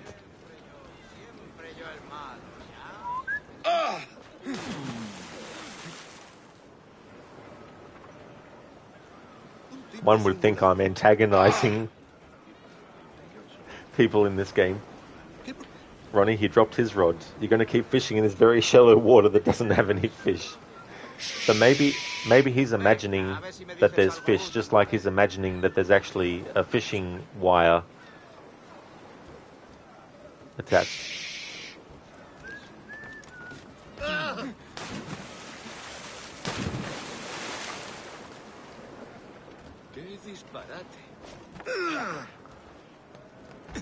Oh, he's legging it. He's like, I've had enough. This other dude's like, oh, the person I was talking to is actually now left. What the fuck, man? What the fuck? Actually, this guy's pretending that the dude's still there, talking.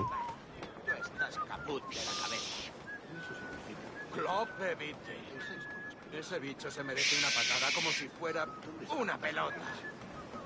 Es una pelota con pulgas nada más. Now he's standing on top of that. Whee! Un poco imprudente. Quiero una cosa. Ronnie, you think you're disappointed with the AI characters in Mirage? Oh, you are? Yeah. Yeah, that's something that can still happen with games, it seems. Let's roll this around.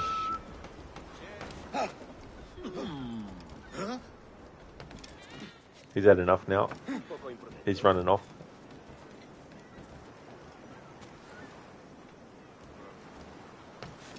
Alguien le ha dado en la cabeza. This guy is planted on this spot. He's not moving for anyone.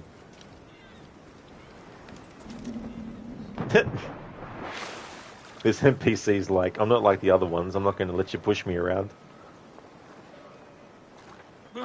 Ronnie, like, you think the shopkeepers could have different lines depending on what you do? Oh, yeah. Yeah, there's something too, like, in the other games, when you interact with a storekeeper, their dialogue still continues while the transition into their inventory, or whatever you want to call it, happens. Whereas in the other games, you have to wait. Well, you can skip the dialogue, but I mean, the process is slower, because you got to hear the dialogue of them saying hello, and then it goes to the menu thing. So you have to just skip. And I ended up doing that with Mirage, was just skipping what they were saying, because it's just generic stuff that I didn't want to worry about. And this guy's scrubbing.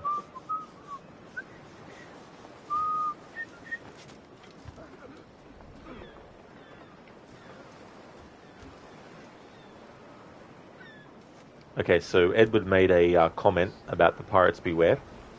Up the top of chat, I've pinned a link to a YouTube video that GameSpot uploaded recently, and a pirate expert was examining Assassin's Creed Black Flag and talking about what things it got right about the era, but also some things that they got wrong. But what I liked about the expert was that they weren't like, oh, that's wrong. But they were just like, this is how it was in real life. But I understand that for gameplay purposes, for a video game, they have to make this change, But it's a really, really good video. And this is one of the things that they talk about, the spelling of Pirates Beware. Because apparently back then, at this time, there was no official way that you had to spell the word pirates. And there was multiple variations on how the word was spelled. And so the fact that they've spelt it Pyarates was considered a good thing by the expert, because that's showcasing the fact that back then they didn't have a standardized way of spelling the word pirates. So you could basically just spell it however way you wanted, and it wouldn't be like an error really necessarily.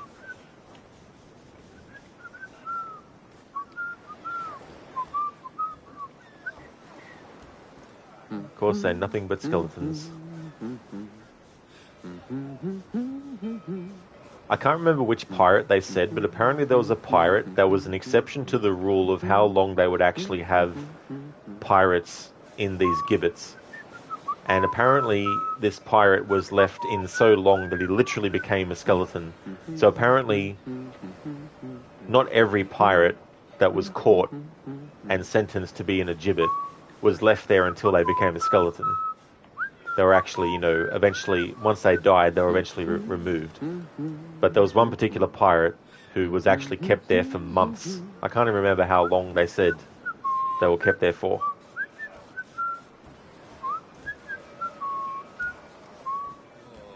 Now these guys here. Es una vista preciosa, de verdad. Vaya. Excelente. Mira. Qué perfección. Perfection. So he's saying something's perfect. Totalmente. Es una vista preciosa, de verdad. I think Preciosa was precious, was it? Qué perfección. Genial. Excelente. Mira. Ronnie, he said the view is precious. Oh, cool. Thanks for the translation, dude. Because in this playthrough, I'm going to be listening to the NPC dialogue and showcasing that. So it's good to get a little bit of a translation for the Spanish. And the other guy says, true, excellent. Nice. Excelente. Mira. Qué perfección.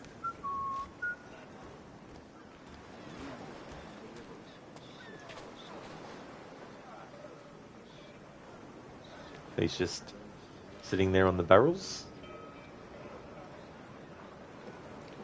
So I said before that we're going to be examining the ships, but not every single ship literally in the game, just the ones that are specific to either important events or that are specific to an actual character. And verdad is true. Nice, Ronnie. Thanks for that translation.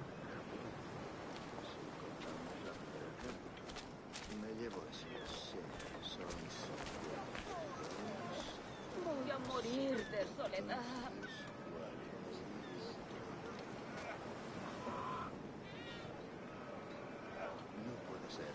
¿Querría un caballero de su categoría acompañarme al callejón más cercano?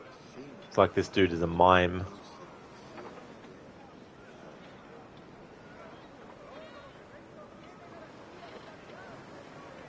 Ronnie, you live 30 miles from Mexico. That's not too far then.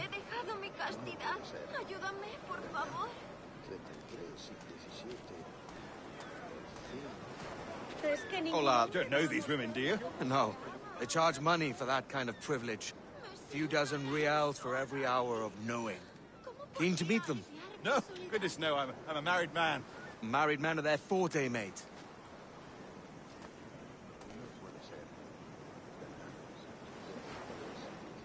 Oh yes, so I assume that's a fishing net.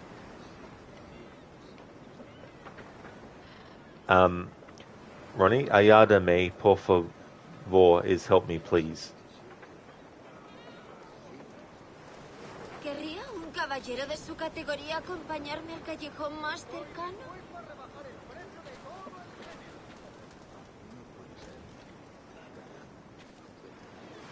That dude looks like he's actually in the net. Estoy más que informada de los asuntos del país, te lo aseguro.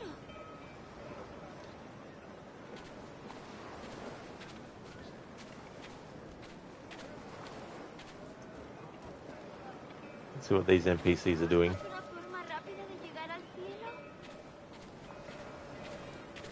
Nos conocimos en Cádiz, ¿no? ¡Socorro! Voy a morir de soledad. Vaya por Dios. No sé dónde he dejado mi castidad. Ayúdame, por favor.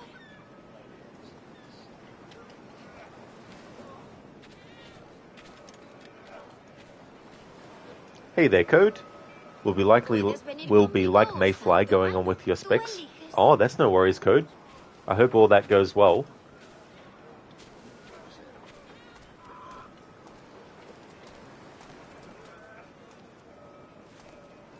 Of course, these ladies can be used as a blending group. It's like married men are their forte, mate.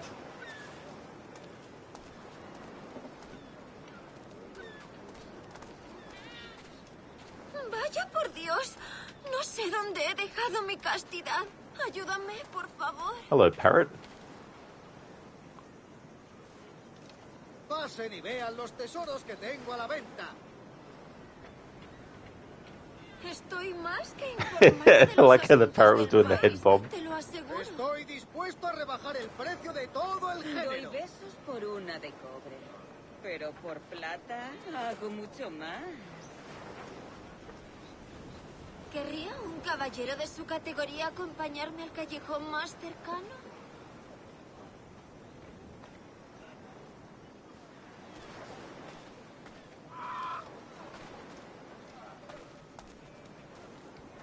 ¿Buscas una forma rápida de llegar al cielo?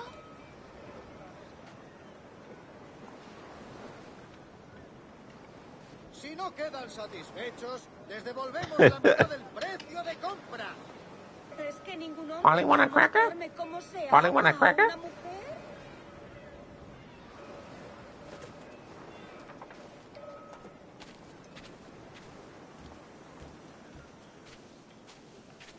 ¡Oferta! ¡Me lo quitan de las manos! Me siento tan sola aquí. ¿Cómo podría aliviar mi soledad?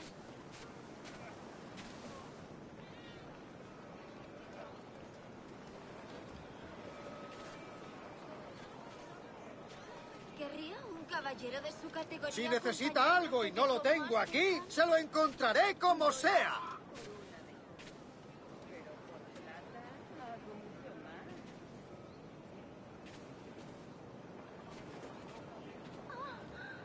Todo lo que vendo tiene garantía de calidad, señores.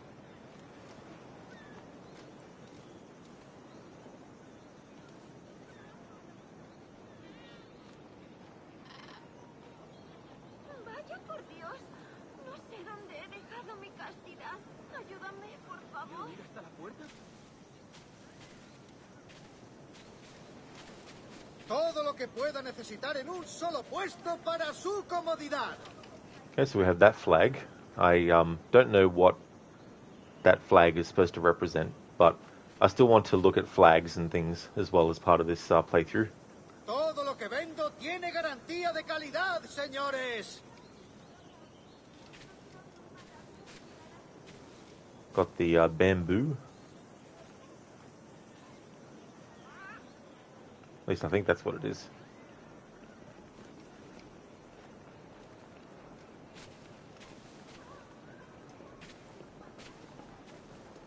¿Les vieron ir hasta la puerta?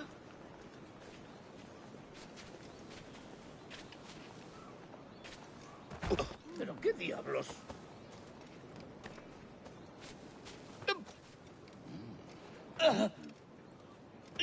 Pasen y vean los tesoros que tengo a la venta. The way he said, Si necesita algo y no lo tengo aquí, se lo encontraré como sea.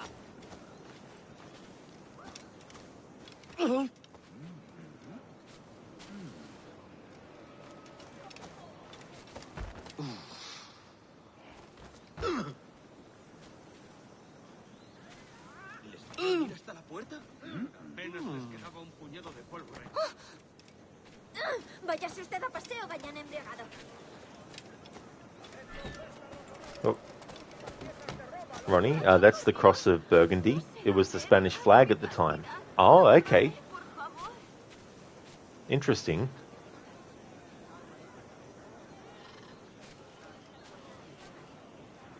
¿Llevas mucho con esta compañía? Desde el año pasado que salí de la local.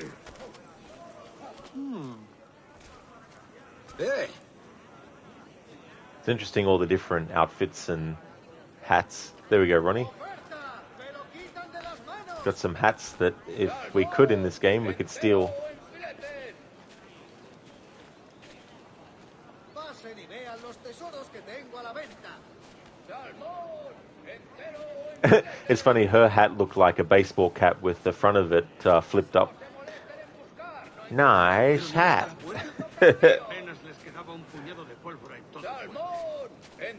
There may be NPCs that I missed. Now, I'm not trying to find every single NPC in the game, of course, but I'm trying to just cover a wide range of NPCs doing different kinds of activities like selling or having a conversation or dancing or drinking or whatever. So I'm not trying to get every single NPC in the entire game, and no doubt there will be some NPCs that I miss that are doing certain things maybe, but I'm going to try as much as possible to be as comprehensive as I can with the NPCs and just look at general things. Like obviously you have them just walking around doing different things, some people with their hand under their chin going at different speeds.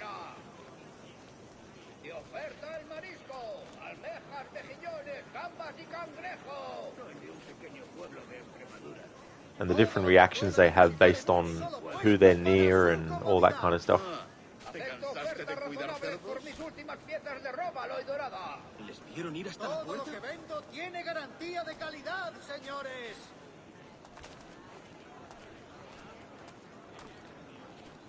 This guy selling fish sounded like he was saying something different than the other dude.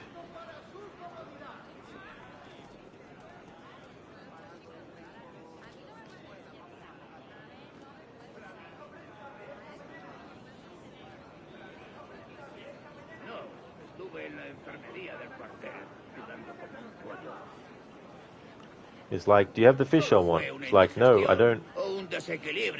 I've got a few fish. Do you want that fish? No. He lost another customer. De oferta el marisco, almejas, mejillones, gambas y cangrejo. Morisco. That's the name of the mother of Leon in Assassin's Creed Unity, the Dead Kings DLC. Desde el año pasado que salí de la local. ¿Por qué lo dejaste? Ha llegado una remesa de bacalao. Aha! Here's a purveyor of personal defenses. I should acquire a blade for myself, Duncan, just as you have. This rusty razor's nothing to admire. Even so, I appear a mere kitten walking so close upon you. Perhaps a small dagger would suit me. Let's see what he's selling. Maybe I'll buy a sword too, and we'll both jump rank. Oh, we'll be quite the pair, you and I. Twin devils. Vaya por Dios. No sé dónde he dejado mi castidad. Ayúdame, por favor. What I might do is hold off on examining stuff for a little bit until we get to a point where I can just roam around on my own when not inside a memory. Me siento tan sola aquí. ¿Cómo podría aliviar mi soledad? Lend us a few reals, then. I did save your skin. Of course. Cheers.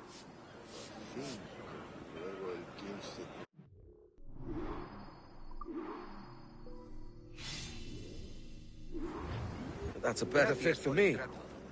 How do you fare? I had only enough for a small knife, sadly. Still, it'll do in a pinch. Oh, puffer duff. I have led us astray, Duncan. Oh, no matter. I'll get us a better view. What are we looking for? A tavern with a sort of courtyard interior. Goose?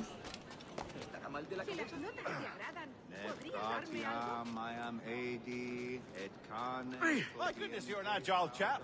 Every finger's a fishhook. That's how you tell a true sailor. Yes, a fine way to put it.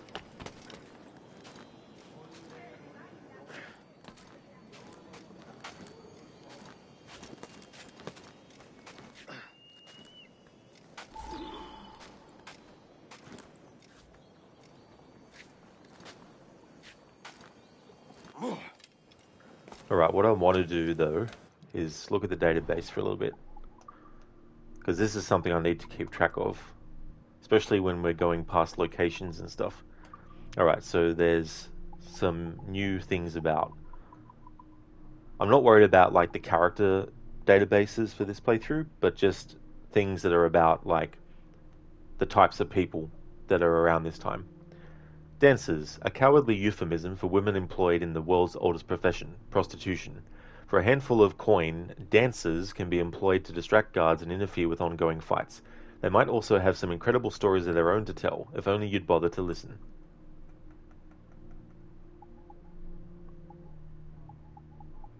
The Spanish Empire. Already a global power, the Spanish defeated powerful adversaries such as the Aztecs and Incas in the Americas by exploiting existing conflicts and rivalries between tribes and nations between the 15th and 18th centuries.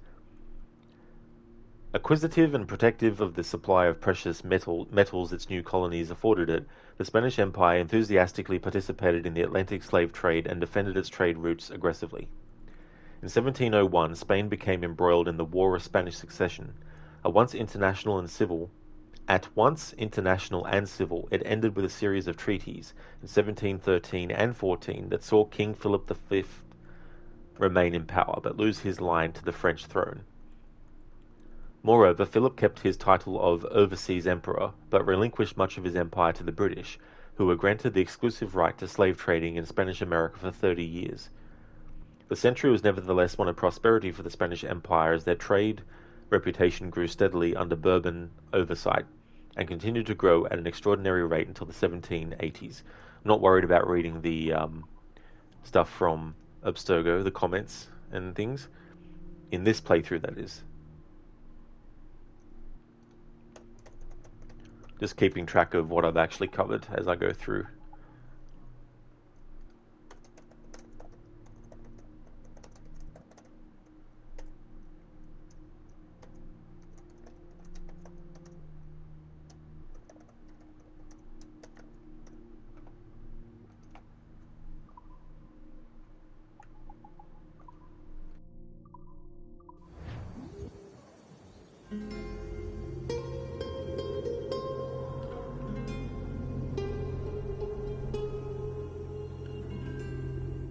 I think I see the place.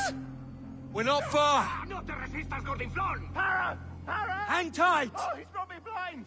Good God, what do I do? Oh, I can't breathe. I think my Stop or I'll break your knees when I catch you.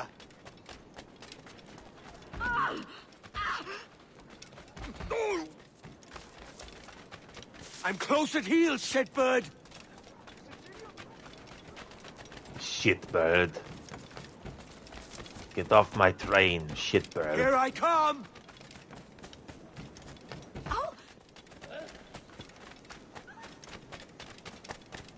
Don't make me chase you into the harbor.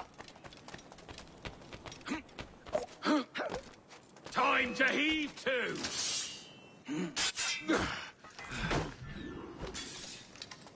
You robbed the wrong man, mate. A fellow with dangerous friends. Maldición. Siempre me pillan en el intento. No, no me mate. Soy inofensiva.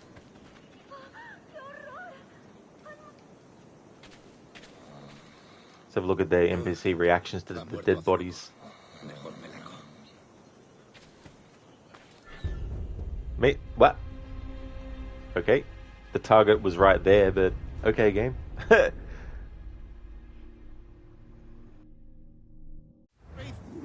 think my heart... Stop or I'll break your knees when I catch you.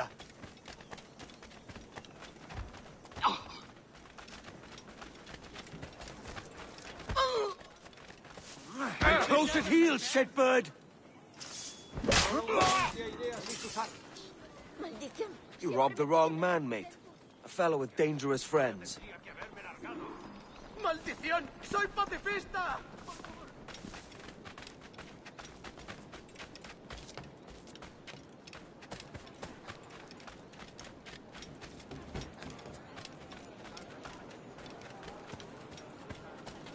Duncan! By Jove, you're alive. Of course I am. That filch was no fuss. Oh, yes. Ah, we've arrived.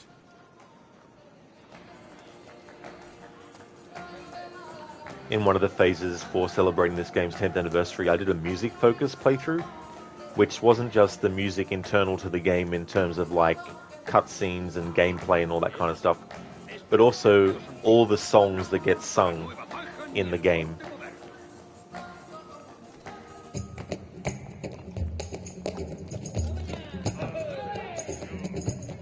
Take your time, I'll be just here. Fancy meeting a Welshman deep in Dago country. I'm English myself.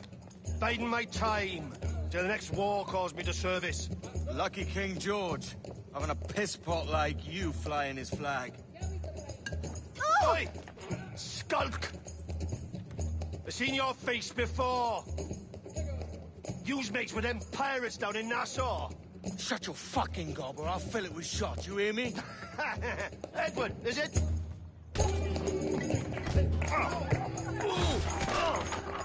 You bastard! Hey, I warned him.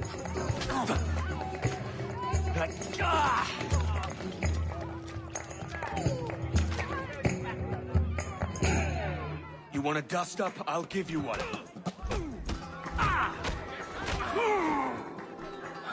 Come on, lads. I've seen bigger arms on a bird.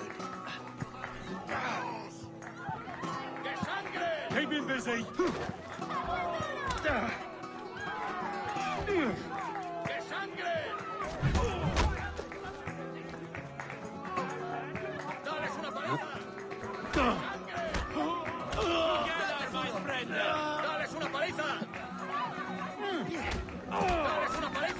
One more. Come on!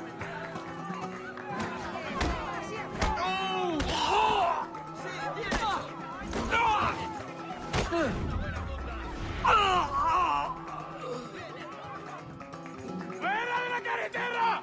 ¡Vienen soldados! ¡Corre!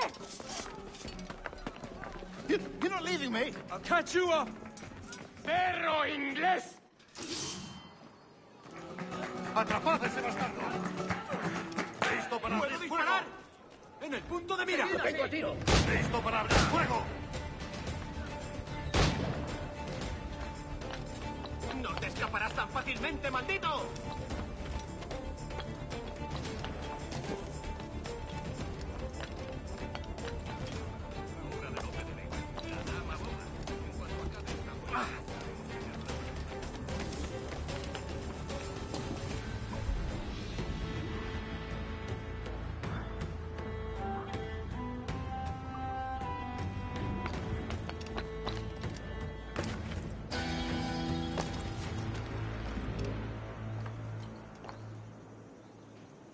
Cody, all this time, he's been carrying that box and never complained of it getting heavy. That's definitely a good point. He definitely did not complain at all about that kind of stuff. Steed is actually stronger than we thought. Alright, let's see any database entries that might have popped up. Okay, just the shanties. Billy Riley.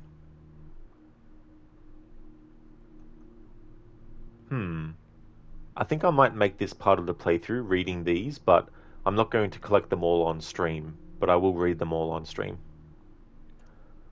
I'm not going to sing it. Old Billy Riley was a dancing master. Old Billy Riley, oh, old Billy Riley. Old Billy Riley's master of a droga. Old Billy Riley, oh, old Billy Riley. Master of a droga bound for Antigua. Old Billy Riley, oh, old Billy Riley. Now, these lyrics are very cringe, especially this next one about old Billy Riley and his daughter. Old Billy Riley, oh, old Billy Riley. Another one about his daughter. And another one, old Billy Riley, oh, old Billy Riley. Another comment about his daughter, old Billy Riley, oh, old Billy Riley. One more Paul and then Belay Boys, old Billy Riley, oh, old Billy Riley.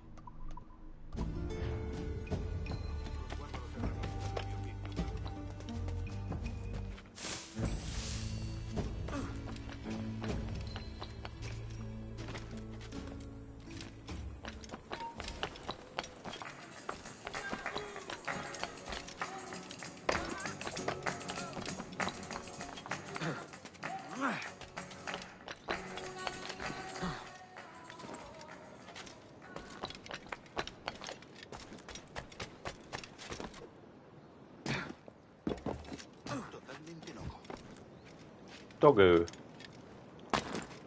¿Qué provoca tal imprudencia?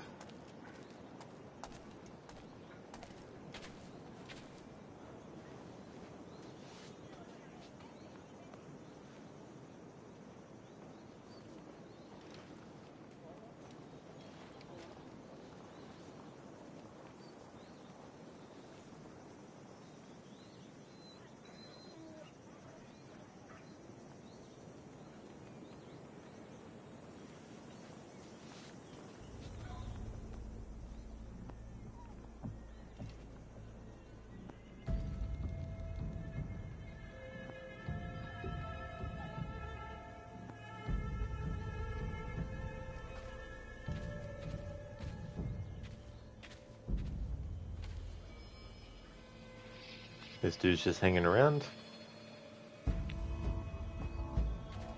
Dog scratching its back. Still.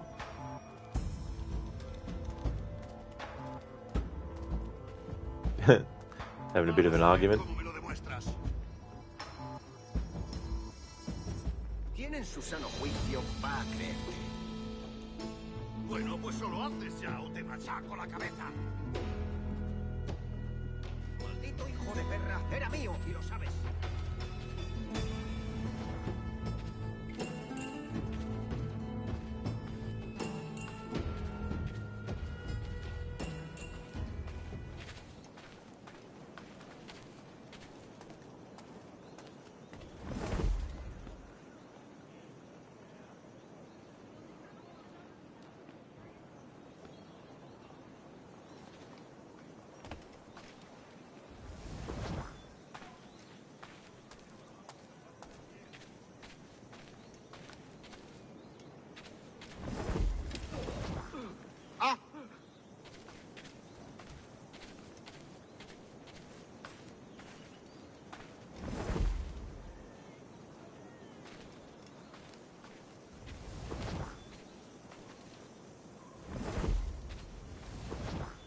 Of course, Edward's face is still bloodied. Even though the memory's finished, they've still kept the blood on his face that he received through his injuries in the fight.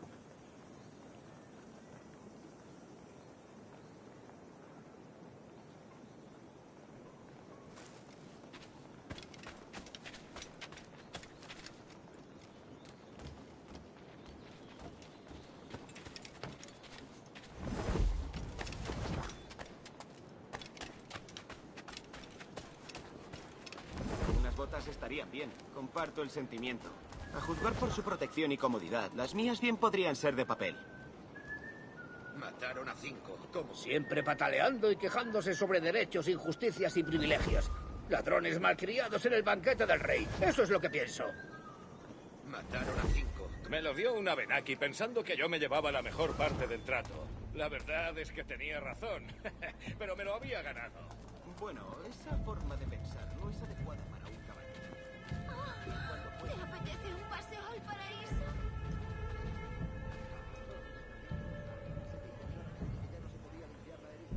Doy besos por una de cobre. Pero por plata hago mucho más.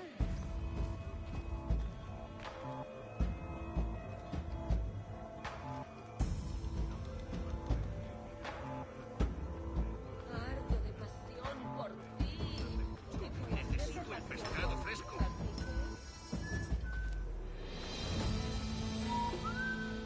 Lo más desquiciante de esto es que vemos el miedo en sus ojos.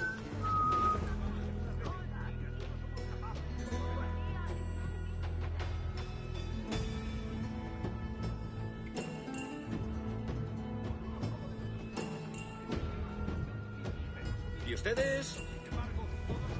¿Ocurre algo, buen señor?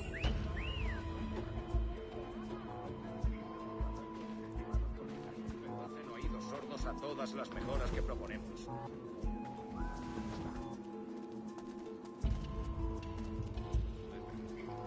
Ardo de pasión por ti. Y tú ardes de pasión por mí, así que...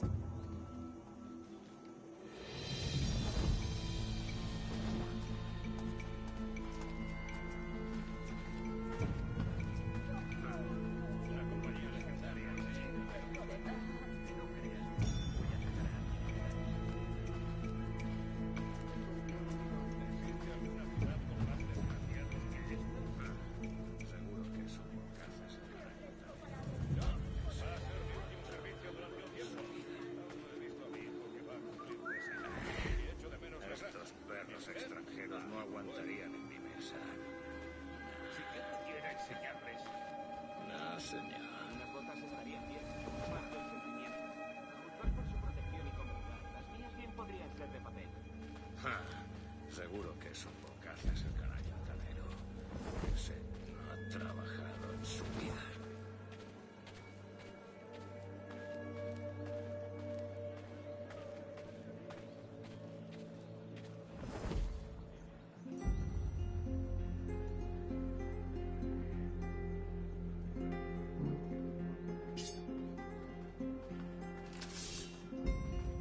La guardia se encargará de los dientes.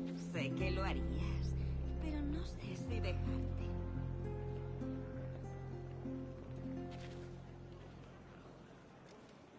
Look at the music. So good. Alguien debería desarmarle cuanto antes. ¿Por qué has sacado eso? Algo malo estará tramando. There's so much stuff. Like, I don't want to try and show every single building in the entire game either, because no doubt there'll be some stuff that is very similar from building to building. But when there's specific buildings that the database entries talk about, then I'd like to actually Alguien debería desarmarle make cuanto sure I antes. hit those at least. And look at some of the signs and stuff. Sareni, Nori, Dira.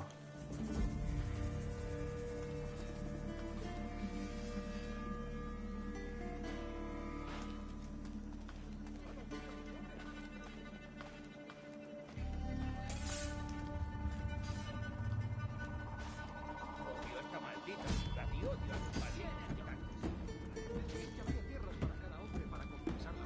Me lo dio una Benaki pensando que yo me llevaba la mejor parte del trato. La verdad es que tenía razón, pero me lo había ganado. ¡Seguid así! Zarpé hacia Boston con mi padre cuando tenía 12 años. Fue un desperdicio de licor. Se veía claramente que ya no se podía limpiar la herida. Podría habérselo dado a beber y no está. No, nada de logística todavía. Tendremos que seguir un tiempo con mantas de músicas y operaciones pesadas. Zarpé hacia Boston con mi padre cuando tenía... No, nada de logística todavía. Tendremos que seguir un tiempo con mantas de músicas.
siervo del diablo en plena faena. Conocerás la soga por tus pecados.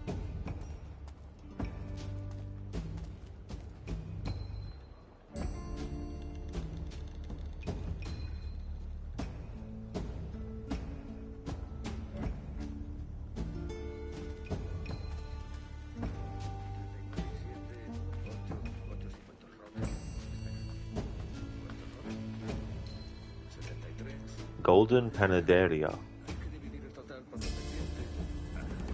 Panaderia. Not sure.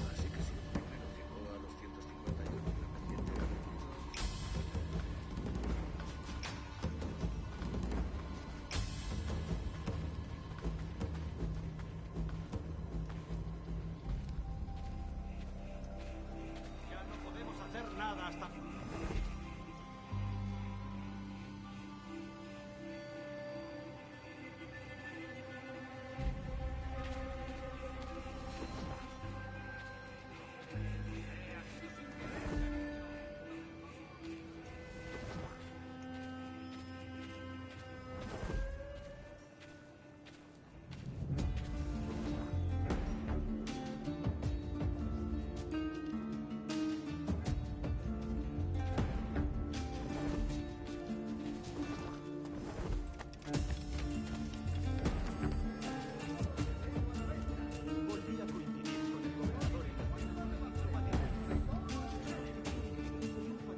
Conversador.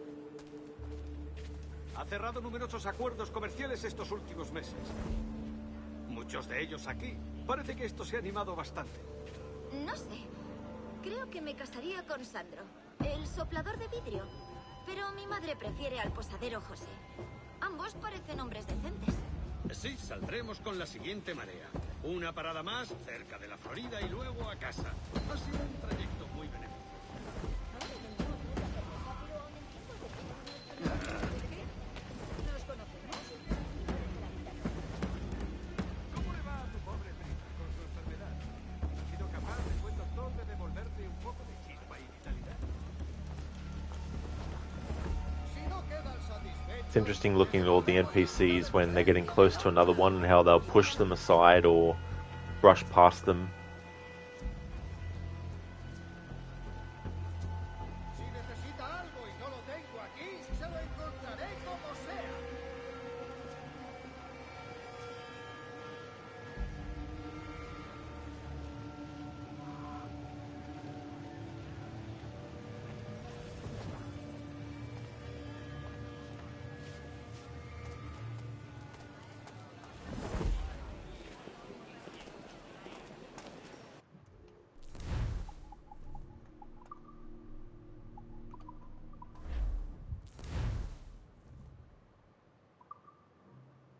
Sword sets.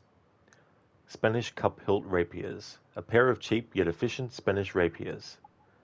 French dress swords. A pair of elegant swords made popular by French court officers. Espada ancha. A pair of swords good for forcing deadly openings to finish off enemies. Privateers' cutlasses. A pair of cutlasses appreciated for their versatility by privateers throughout the West Indies.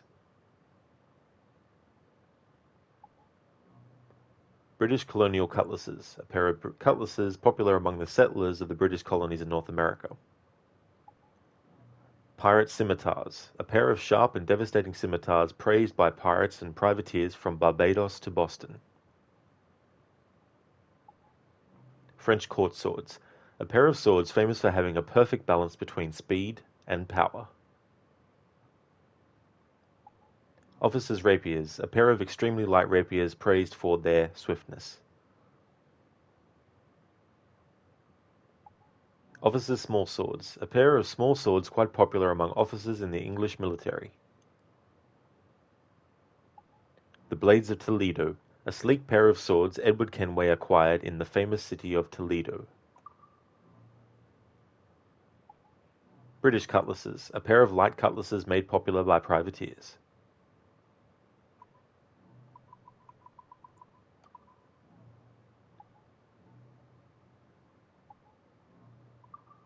Ammunition. Smoke bombs. Smoke bombs release a dense smoke screen that blinds anyone standing in it. Made from gunpowder and phosphorus, they can give you the upper edge during a fight and help you escape pursuers. Hello, Spectrum. Welcome on in. Hope things are going well. Pieces of art. A bat-nosed figurine. Okay, so I think what I might do is also off-stream grind for money to collect stuff like this, and then once I've already gotten it, then read it on stream.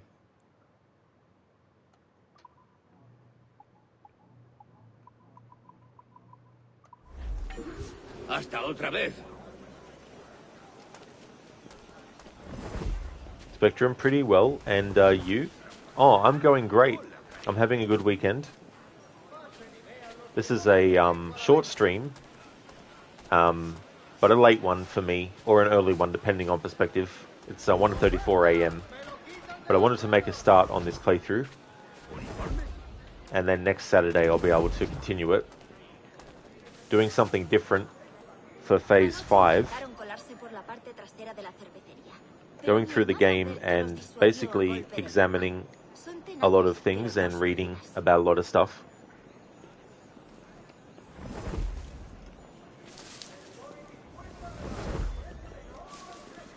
Es una pista encantadora.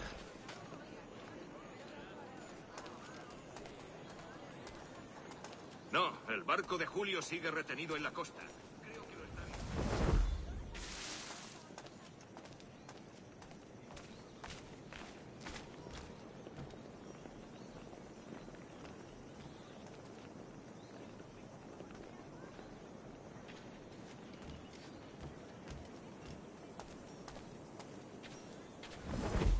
Ya no podemos hacer nada hasta... ¡Más deprisa! ¡No lo perdáis! Ojalá pilléis la viruela.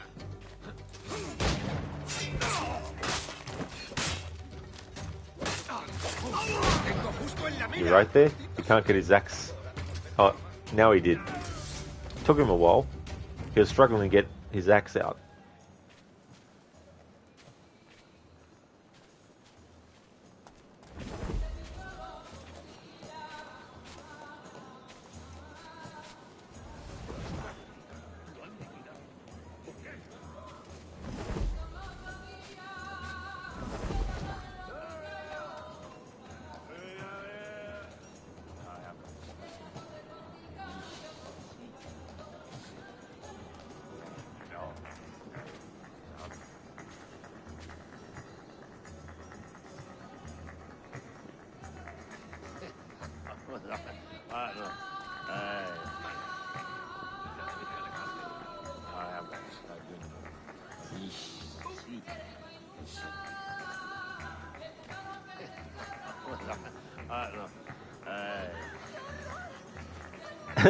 Edward having a good scratch there, pretending to be drunk, because we're in a drunken blend group.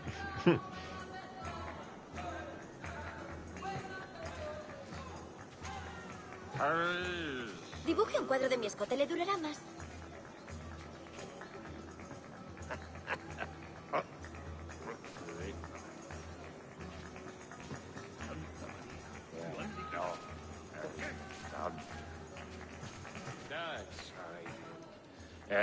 No. No. No.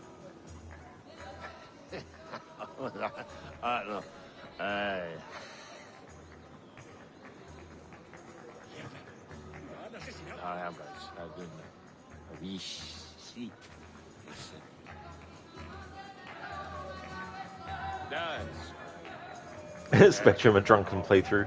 No. Well, I'm definitely not drunk, but it would be funny to be able to do a playthrough of this game with Edward drunk completely.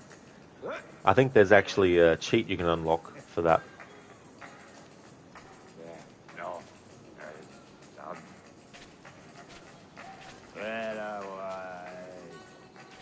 Hay mucho temporal, tanto en el mar como en tierra firme. No sé qué preocupa tanto a mis estimados colegas, pero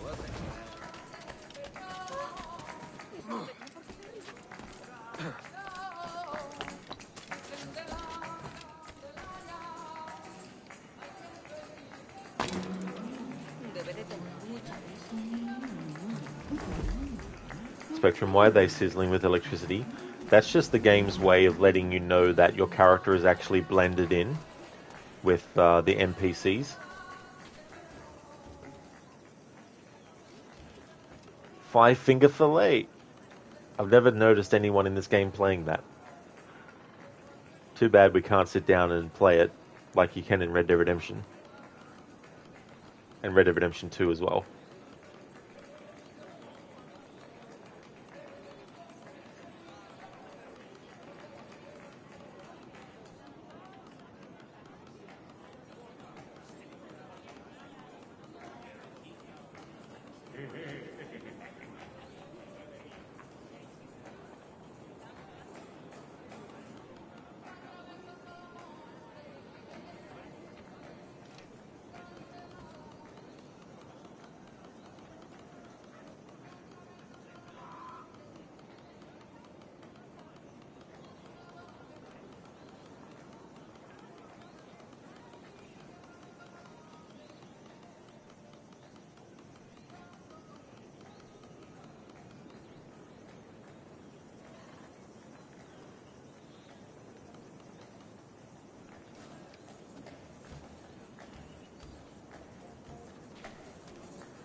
I don't converse with dandy prats. I don't converse with dandy prats.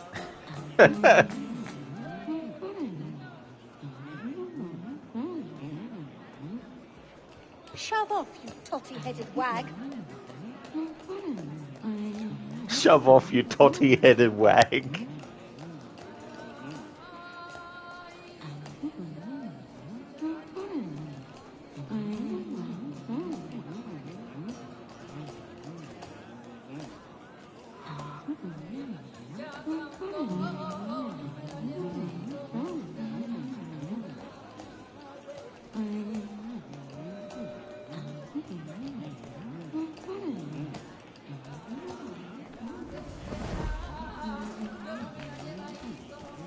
Entonces, ¿de qué vas?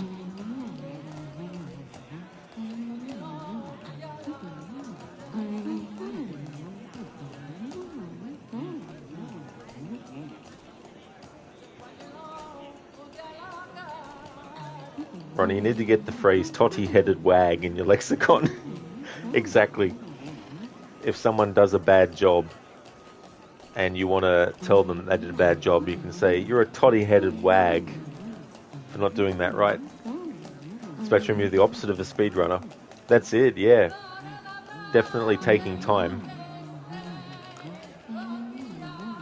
The Doomster, 86, and Don Baker, the dance flag maker. I'm so sorry for the delay in responding to your follows. Thank you so much for that.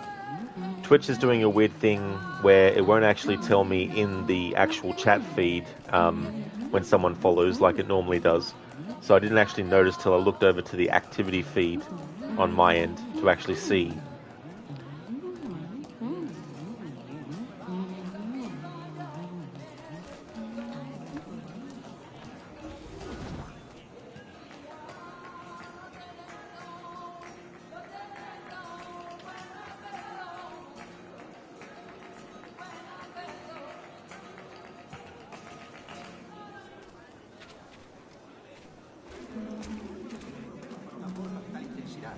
Por suerte mis proveedores están cerca y son fiables y diligentes, aunque caros. ¿Algún problema?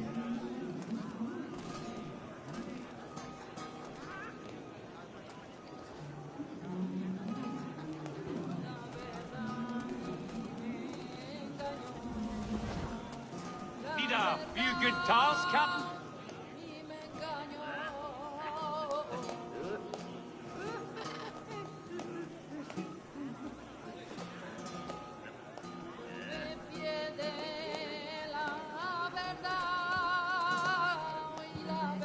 Need a few good tars, Captain?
¿Pongo algo?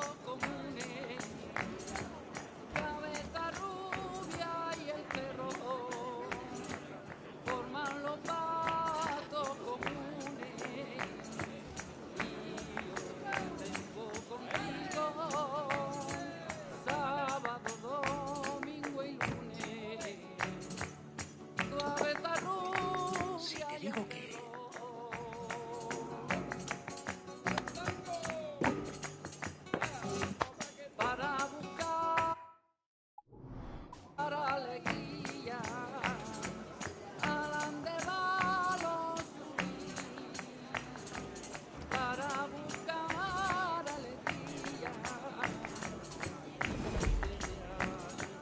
It's interesting seeing the different activities that the NPCs are doing. Wanted to interact with the bartender to show what happens when you do, considering he's an NPC. I like that Seni. Harvest a mango or two, memorize my favorite chess move, accuse my mates of stuff that's my fault, the usual. Yeah, giving speeches about how everything's going to be different, or how he's sorry that he lost people, but that's not going to happen again.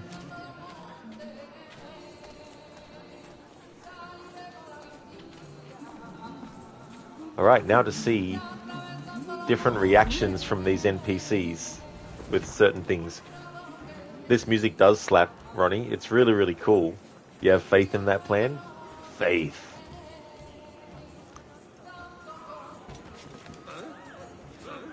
¿Has partido el seso, barbilampiño?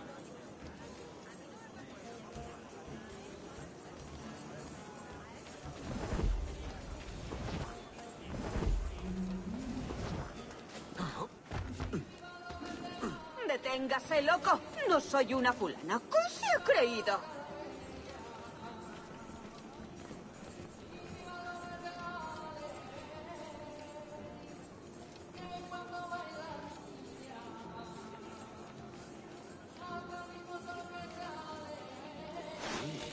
Eso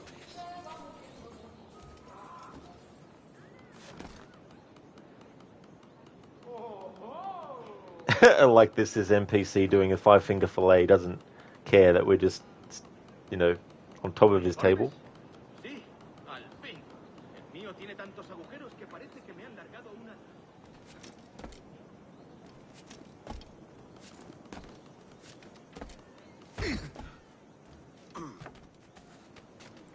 Now he's given up.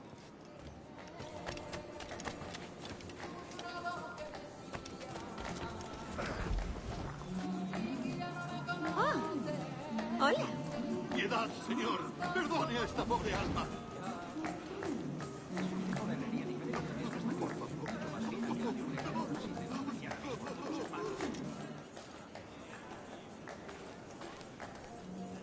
He's cowering and clipping through the chair.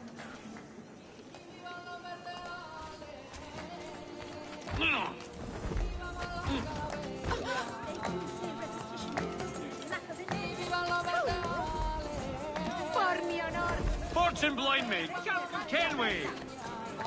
Fortune blind me, Captain Kenway. Need a few good tars, Captain. Need a fortune blind. Need a few good tars. Fortune blind me, Captain Kenway.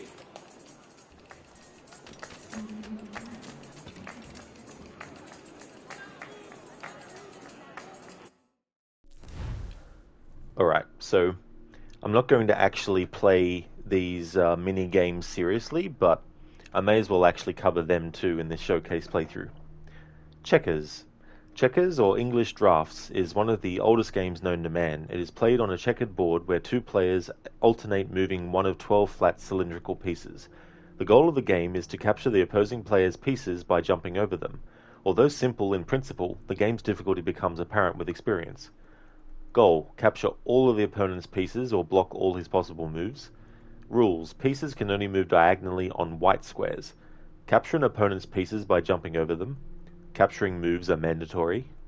If a capturing move is possible after taking an opponent piece, the player can keep chaining moves until no further capture is possible. Pieces can only move forward. A piece that reaches the line furthest from the player becomes a king.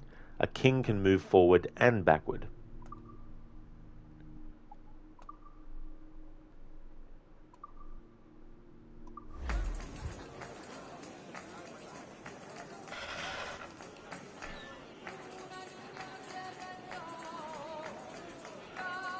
So I want to see what the NPC does and their reactions or any dialogue as well when playing games.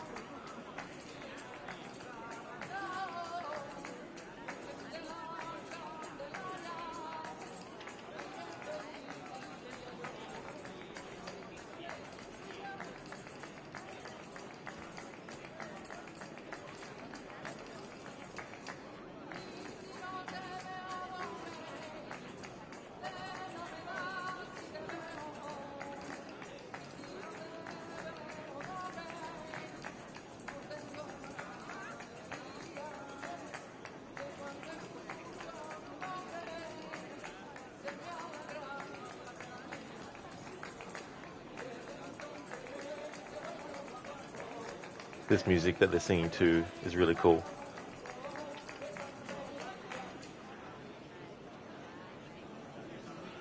Alright, so this dude hasn't said anything, but he's been motioning. He's like, hey, come on, make a move. Ronnie, did you guys have your spring forward time change? We did, yeah. I actually didn't notice it, that it had happened. Because everything that tells the time that I've got does it automatically. Changes the time.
Ronnie, think you're going to play some of this game this morning? Maybe load up a saved game and do a bunch of side missions? Oh, that's a good idea to do that.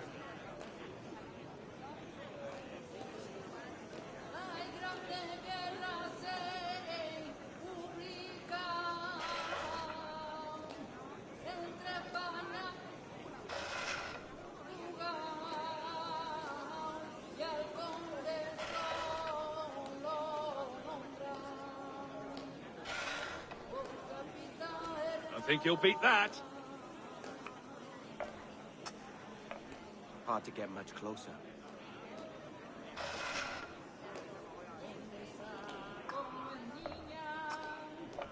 Satisfied with that?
Ronnie, your PS5 is in the front room on the big TV with the sound system, so you think you will keep the Xbox for streaming?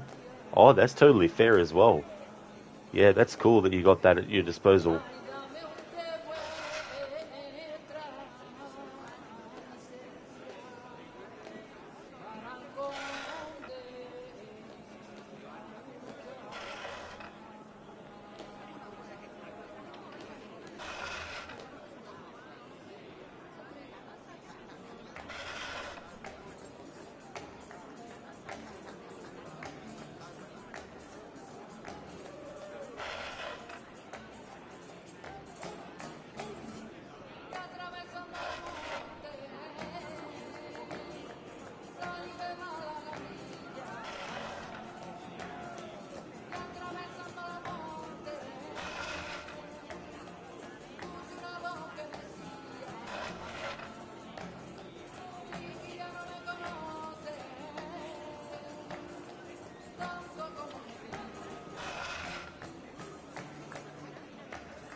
Ronnie, you got Mirage in the PS5, and the Leap of Faith is cool with a subwoofer.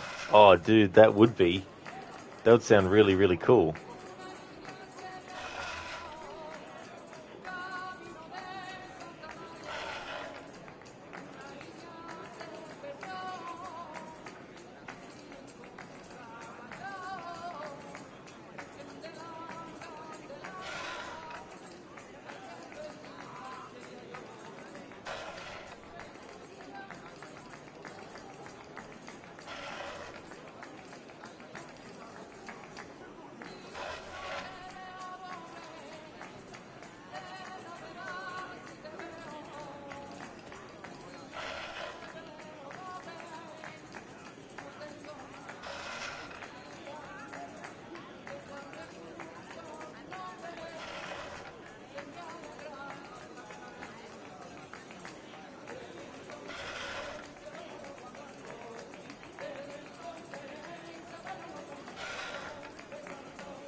well contested.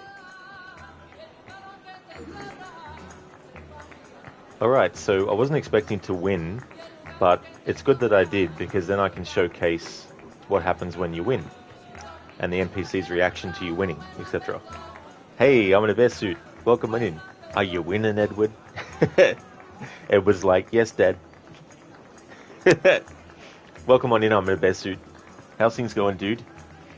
Thanks for the GGs, Ronnie. Thank you. Now I'm going to show what happens when you lose. So I'm going to lose on purpose.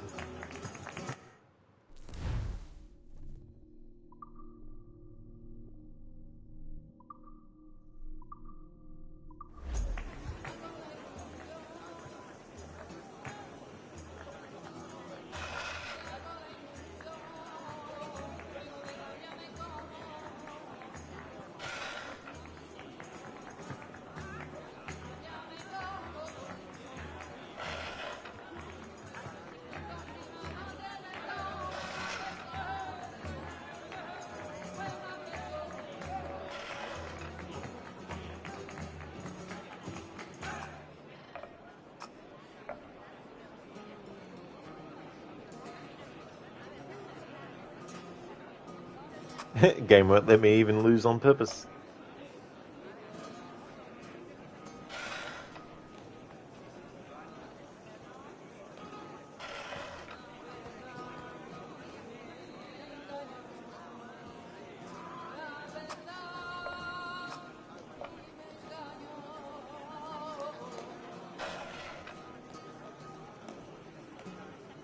I'm in a bear suit, you're still feeling sick, but you got some house DIY done anyway.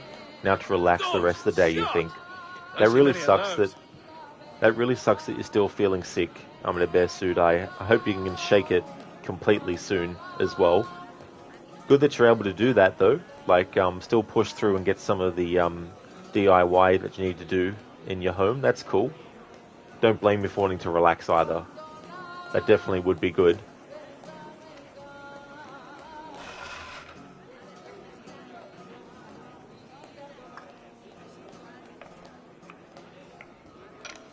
Good luck getting one inside of that shot.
I think you'll beat that.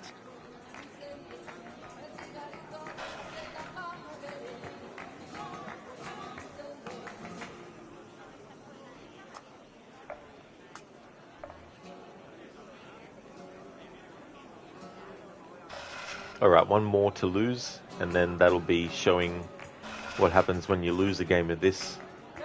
What the NPC does and says and reacts like.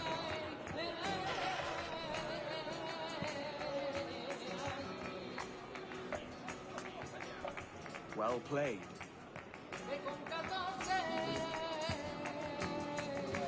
You lose. You stole fizzy lifting drinks. You dirtied the ceilings, which now have to be washed. So you get nothing. Good day, sir. Alright, so let's show reactions to what NPCs do when you drop a smoke bomb.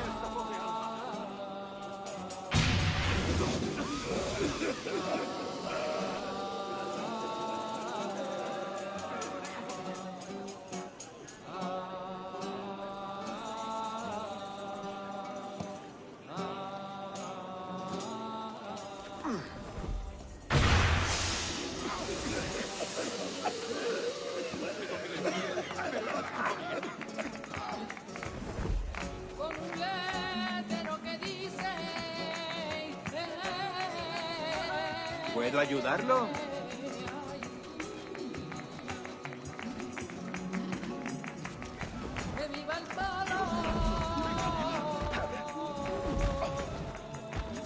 ¿Qué demonios está haciendo, señor?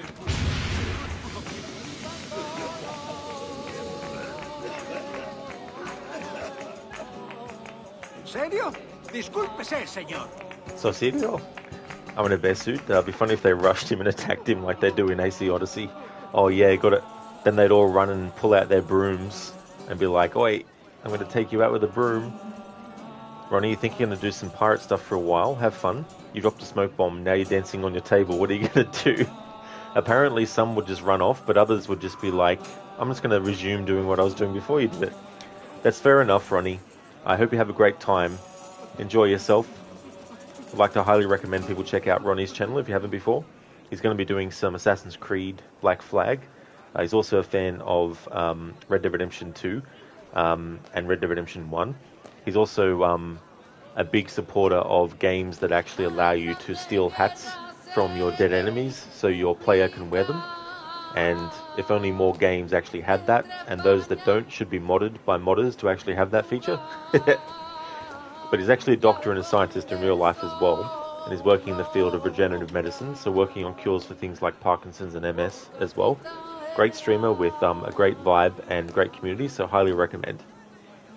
Ronnie, if you had one wish, what would that wish be?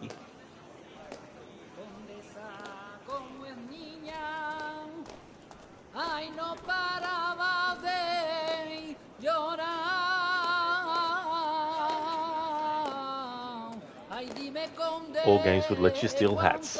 That's it. All games should. Like, whenever someone pitches a game idea to a company, their first question should be, so, why didn't you tell me that your pitch included stealing hats and having your character wear them? Oh, that's right, because you're not the one that I want. So take your idea somewhere else. If you're not going to have that as part of your pitch, don't talk to us. That should be every game company's reaction when someone doesn't include that in their pitch for a game idea.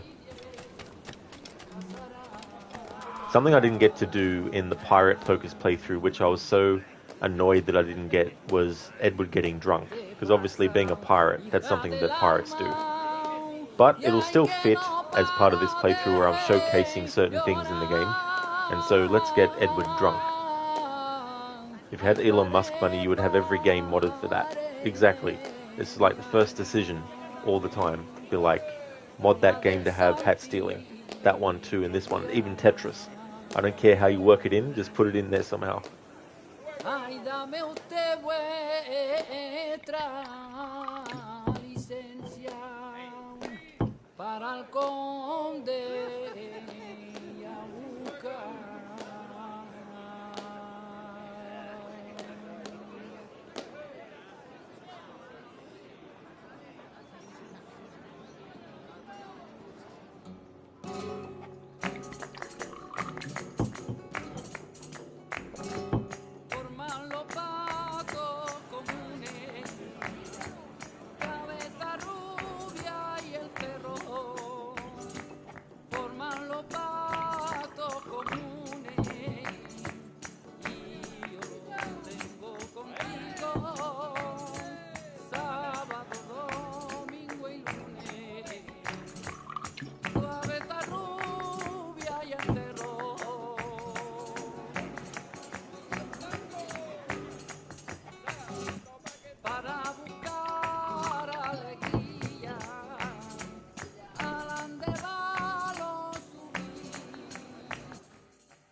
¿Dónde estabas destinado antes de venir aquí?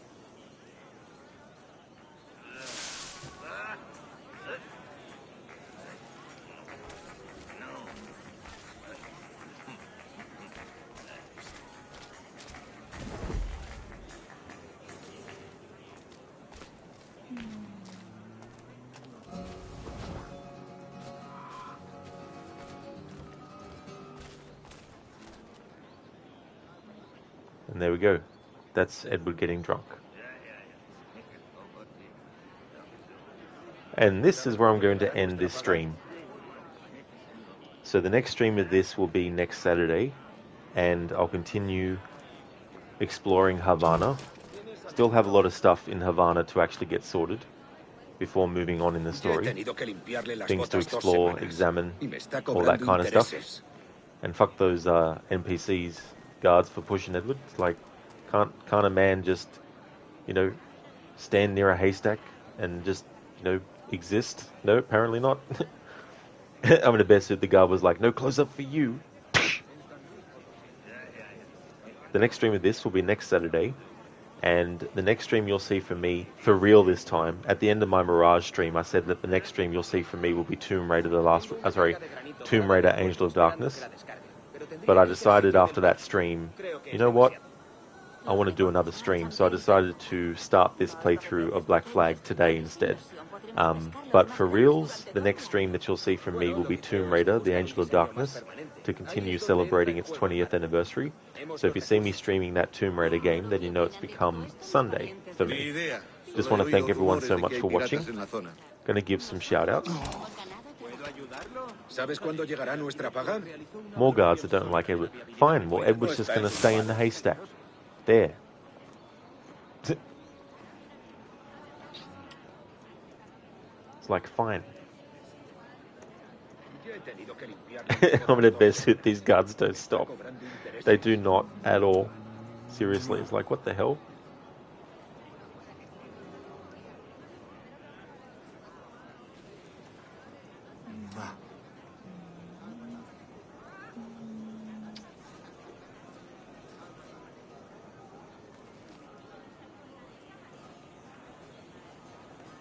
Would like to recommend people check out Crocodiles, who's a big fan of Assassin's Creed as well. He's playing through the series, the main entries, from Assassin's Creed 1 all the way through to Mirage again, but doing a no HUD challenge with every single game, every single main entry. Not only that, he's also doing some extra levels of immersion with the games, where he's only allowed to look at the map for the game once per hour of real time. He can bank the amount of times that he can look at the map. If he doesn't look at the map in 1 hour, he can take that count and bring it over into the second hour. And if he doesn't check the map in the second hour, he can bring those 2 map checks into the next hour. So he's working it through that way. And a very unique playthrough, very, very unique way to go through the game. He's also a great streamer in general, plays a lot of really cool games, is also a great streamer with chat, and has some funny channel point rewards as well. A lot of different sound effects, sound bites from various games, especially a lot of Assassin's Creed stuff like success sounds and desynchronization sounds, but also sound effects from other games like GTA and Red Dead Redemption 2, for example, where you have success music and failure music, and also character dialogues and all that kind of stuff. Also highly recommend checking out I'm in a Bear Suit. He's playing through The Evil Within. It's on the highest difficulty that he's playing through that game. And he's a big fan of doing challenge runs with games as well. And The Last of Us Part 1, he did a replay of that recently, where he did the highest difficulty and permadeath challenge by chapter. But also one where I think it was permadeath by like the whole game. So died at any point, had to restart the game from the start. So a great streamer with some really cool vibes as well. So I highly recommend checking out I'm in a Bear Suit also. These NPCs are having a bit of a thing. And speaking of, well, Ronnie's actually live with Black Flag, so how about we actually raid him and see how he's going with his playthrough that he's doing of Black Flag. Here's a general raid message. Here's a raid message with some free follower... Whoop. Here's a raid message with some free follower emotes, specifically for Black Flag, to celebrate its 10th anniversary this year. Emotes of Edward and Adewale, and a 10th anniversary emote for Black Flag as well. And I'll also post in a chat message for subscribers as well.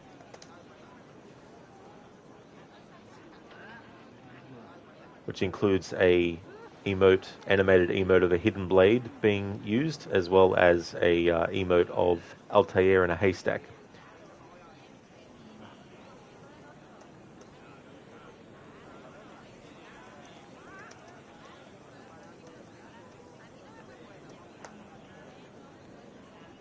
There we go, and I think the raid started. Yep, it has. Excellent. I'm in a bear suit. Thanks, Rod. You were the inspiration for the challenge runs. That's no worries at all for the shout out. I'm in a bear suit, and that's really cool. Thank you so much for wanting to do challenge runs and seeing me do them and being inspired. That's awesome, dude. I didn't realize. But thank you so very much for that.